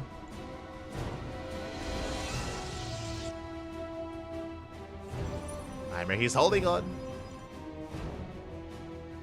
And Trigger, he does keep leading out his War Prism. Time and time again, the Prism isn't going down, so he can't reinforce. Even though Trigger has, what, almost 1,000 minerals in the bank. Been having a hard time warping in. Setting out the War Prism. Reinforcing with a handful of Zealots. And the Prism just goes straight into the main. Going for the main base, going for the massive warp in. Does force a recall. going to be DTs and Zealots. But there is detection. And Trigger, he's running out of steam. Like, he's not really doing as much damage this time. Yeah, there is an Observer in the main base. Nightmare, he's fine. He will clean this up. Trigger had momentum earlier, but he is losing that.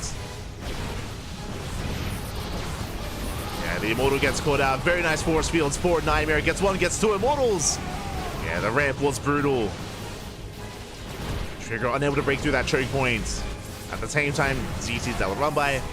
Takes down the cannon. Is getting some damage. Can Trigger get the base? The Nexus. Nexus is low. But the overcharge will keep it alive. Yeah, the Immortal isn't able to really engage. 10 probes go down. The Dark Templar, they are getting some damage done. To get 12 probes.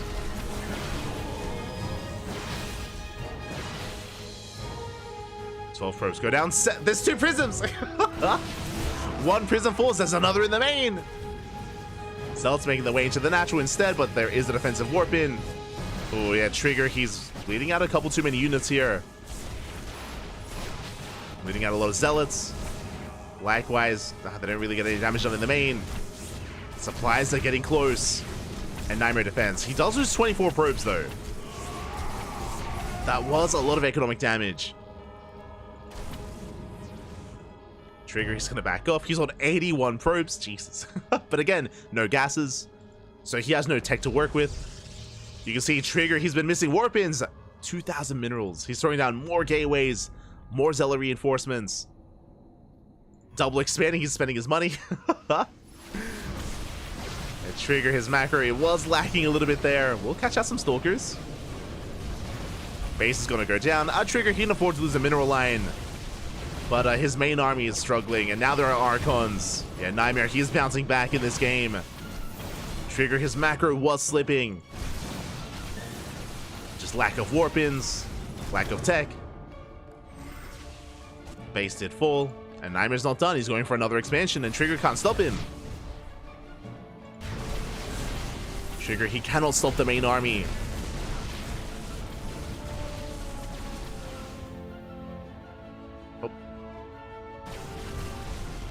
I was just opening up my VPN for the next game. So we're going for a full base trade. We're going for a base trade at this point. We have Zealots here towards the third, but GG gets called, and actually Nightmare, he does bleed out too much. Oh my god. Fun fact, I tabbed out to set up my VPN because I was like, oh, you know what? Nightmare, he could actually win this base trade, but no, Nightmare, he bleeds out far too much back at home, down to 3 workers, and Trigger, he will take the series 3-0. GG, GG. Oh my god. With 2,000 minerals in the bank. GG, well played. I do apologize for the frame drops in that final game. Again, it looks like after I restarted the client, it did kind of mess up my routing to the Korean server. So I was trying to set up a VPN for the 4th game, but it turns out I didn't need it. Didn't need it. There was no 4th game. GG, well played. Congratulations to the Trigger for claiming the series. Again, I do apologize for the finale there, for it being a little bit more of a slideshow, less so of a clean kind of like clean game without any like frame drops. I do apologize for that, but regardless, GG, well played. Congratulations to Trigger, as yeah, he claims the series 3-0. I'll be honest, for a moment there I was like, yo, Nightmare, he's bouncing back, he's able to take a better fight, he's able to maintain his economy, but the non-stop Zealot Rambites was brutal. Eventually Nightmare's economy was just in the gutter. He had no more sustain, he had no more reinforcements. He just bled out over time, and Trigger had the entire map under his control. Had base after base. Trigger, he'd afford to lose expansions. He had plenty more to rely upon. So GG, well played. Congratulations to Trigger. Well done. Well done. Well done.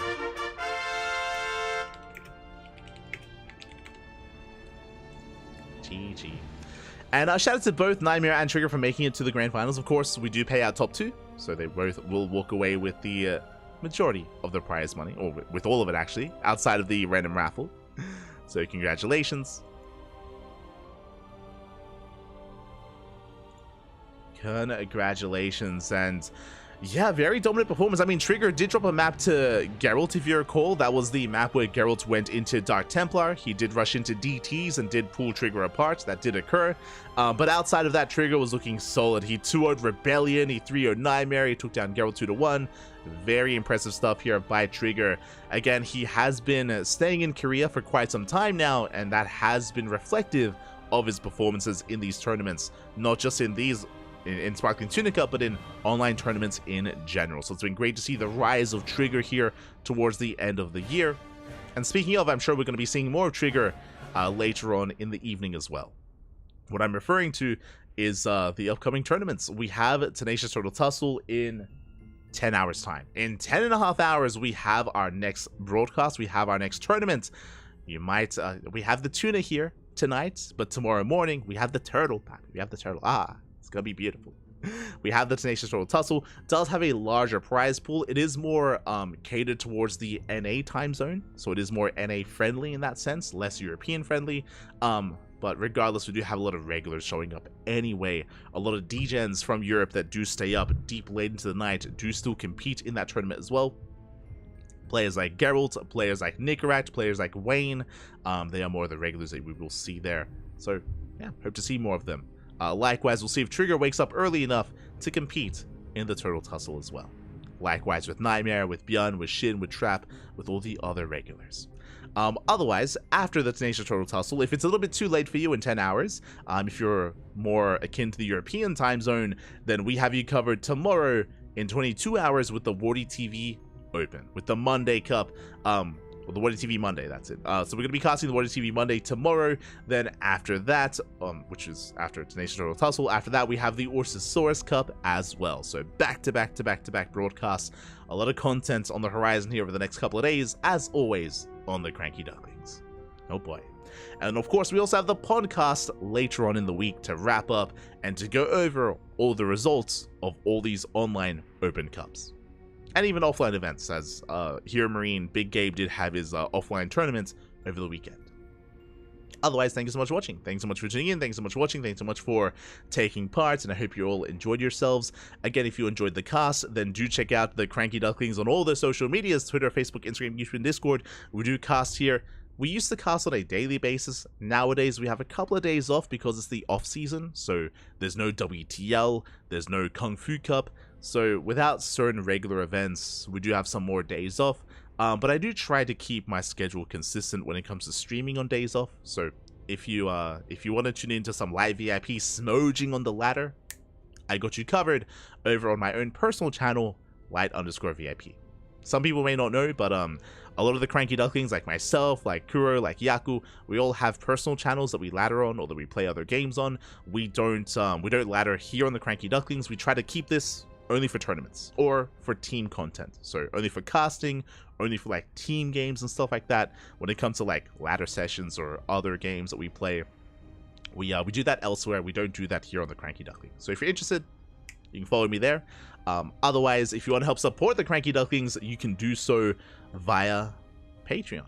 You can do so via Patreon. We do have a Patreon set up. You can actually see it right under Trigger's name. Right under his name, you can see our Patreon. We currently do get 241 USD a month, and that does fund our online tournaments for the month. It does fund Sparkling Tuna Cup, Masters 1 Open, and Sea Duckling Open as well, all funded via the Patreon. And you can see our next stretch goal. And again, once we get there, we can boost the prize pool, and then we can hit another stretch goal and another. And ideally, at least personally, I do wish to grow the prize pool enough to actually pay out top 4. Currently, we only pay out top 2. Would love to spread the love and yeah, provide a little bit more to the players that do compete in our tournaments. But again, a lot of it does come down to the Patreon. So again, if you want to help support us, you can do so there. Otherwise, just follow us, papi. Follow us on Twitch, on Discord, on YouTube. We do stream on YouTube at the same time. And if we're casting something that's at a rough time zone for you, but you still want to watch the tournament, then check out the VODs. We have VODs instantly here on Twitch and on YouTube as well. VODs are better on YouTube, so if you want to check out the VODs on YouTube, they are instantly available under the live tab. So plenty of content there on YouTube. Again, we've been casting very regularly, basically on a daily basis for the past like 5 years. There's thousands of VODs on YouTube. You can check out all the content, check out all the casting, whether it comes to regional events, offline events, it's all there on YouTube. It's a So a lot of odds, a lot of a lot of hours to StarCraft, many thousands of hours, thousands. So it's all there if you're interested. Otherwise, thank you for watching. Thank you for watching. We do appreciate it. Otherwise, yeah, we'll see you guys next time. See you guys next time here in 10 hours. In 10 hours or in 24 hours or whenever you drop by. We'll see you then. We'll see you then. Otherwise, thanks for watching. If you are unsatiated, if you want some more StarCraft, then I believe Wardy is covering his own event. I believe the Wardy TV Festival is currently ongoing, so you can check that out. Otherwise, we will give another streamer a raid. We might raid Wardy, or we might find someone else. Usually, we do prefer to raid some smaller streamers that benefit a little bit more from a raid. And Wardy has over 1,000 viewers, so we might send everyone elsewhere instead. Who's live at the moment? Rex is casting the Wardy TV Festival. Strange is live. Jadolf is live. We could send people over to the Dolphin. True. Could do that. Who else is live? We have Sobad. Sobad is also casting the Wardy event. We have Hurricane. We'll find someone. We'll find someone. But again, if you want some more tournament coverage, then Wardy has you covered with the Wardy Festival. Otherwise, stick around and give whoever we raid a chance. Give them a chance. Otherwise, thank you so much for watching. We'll see you guys next time. Until then, hasta luego. Ciao, papi, ciao. Hasta luego.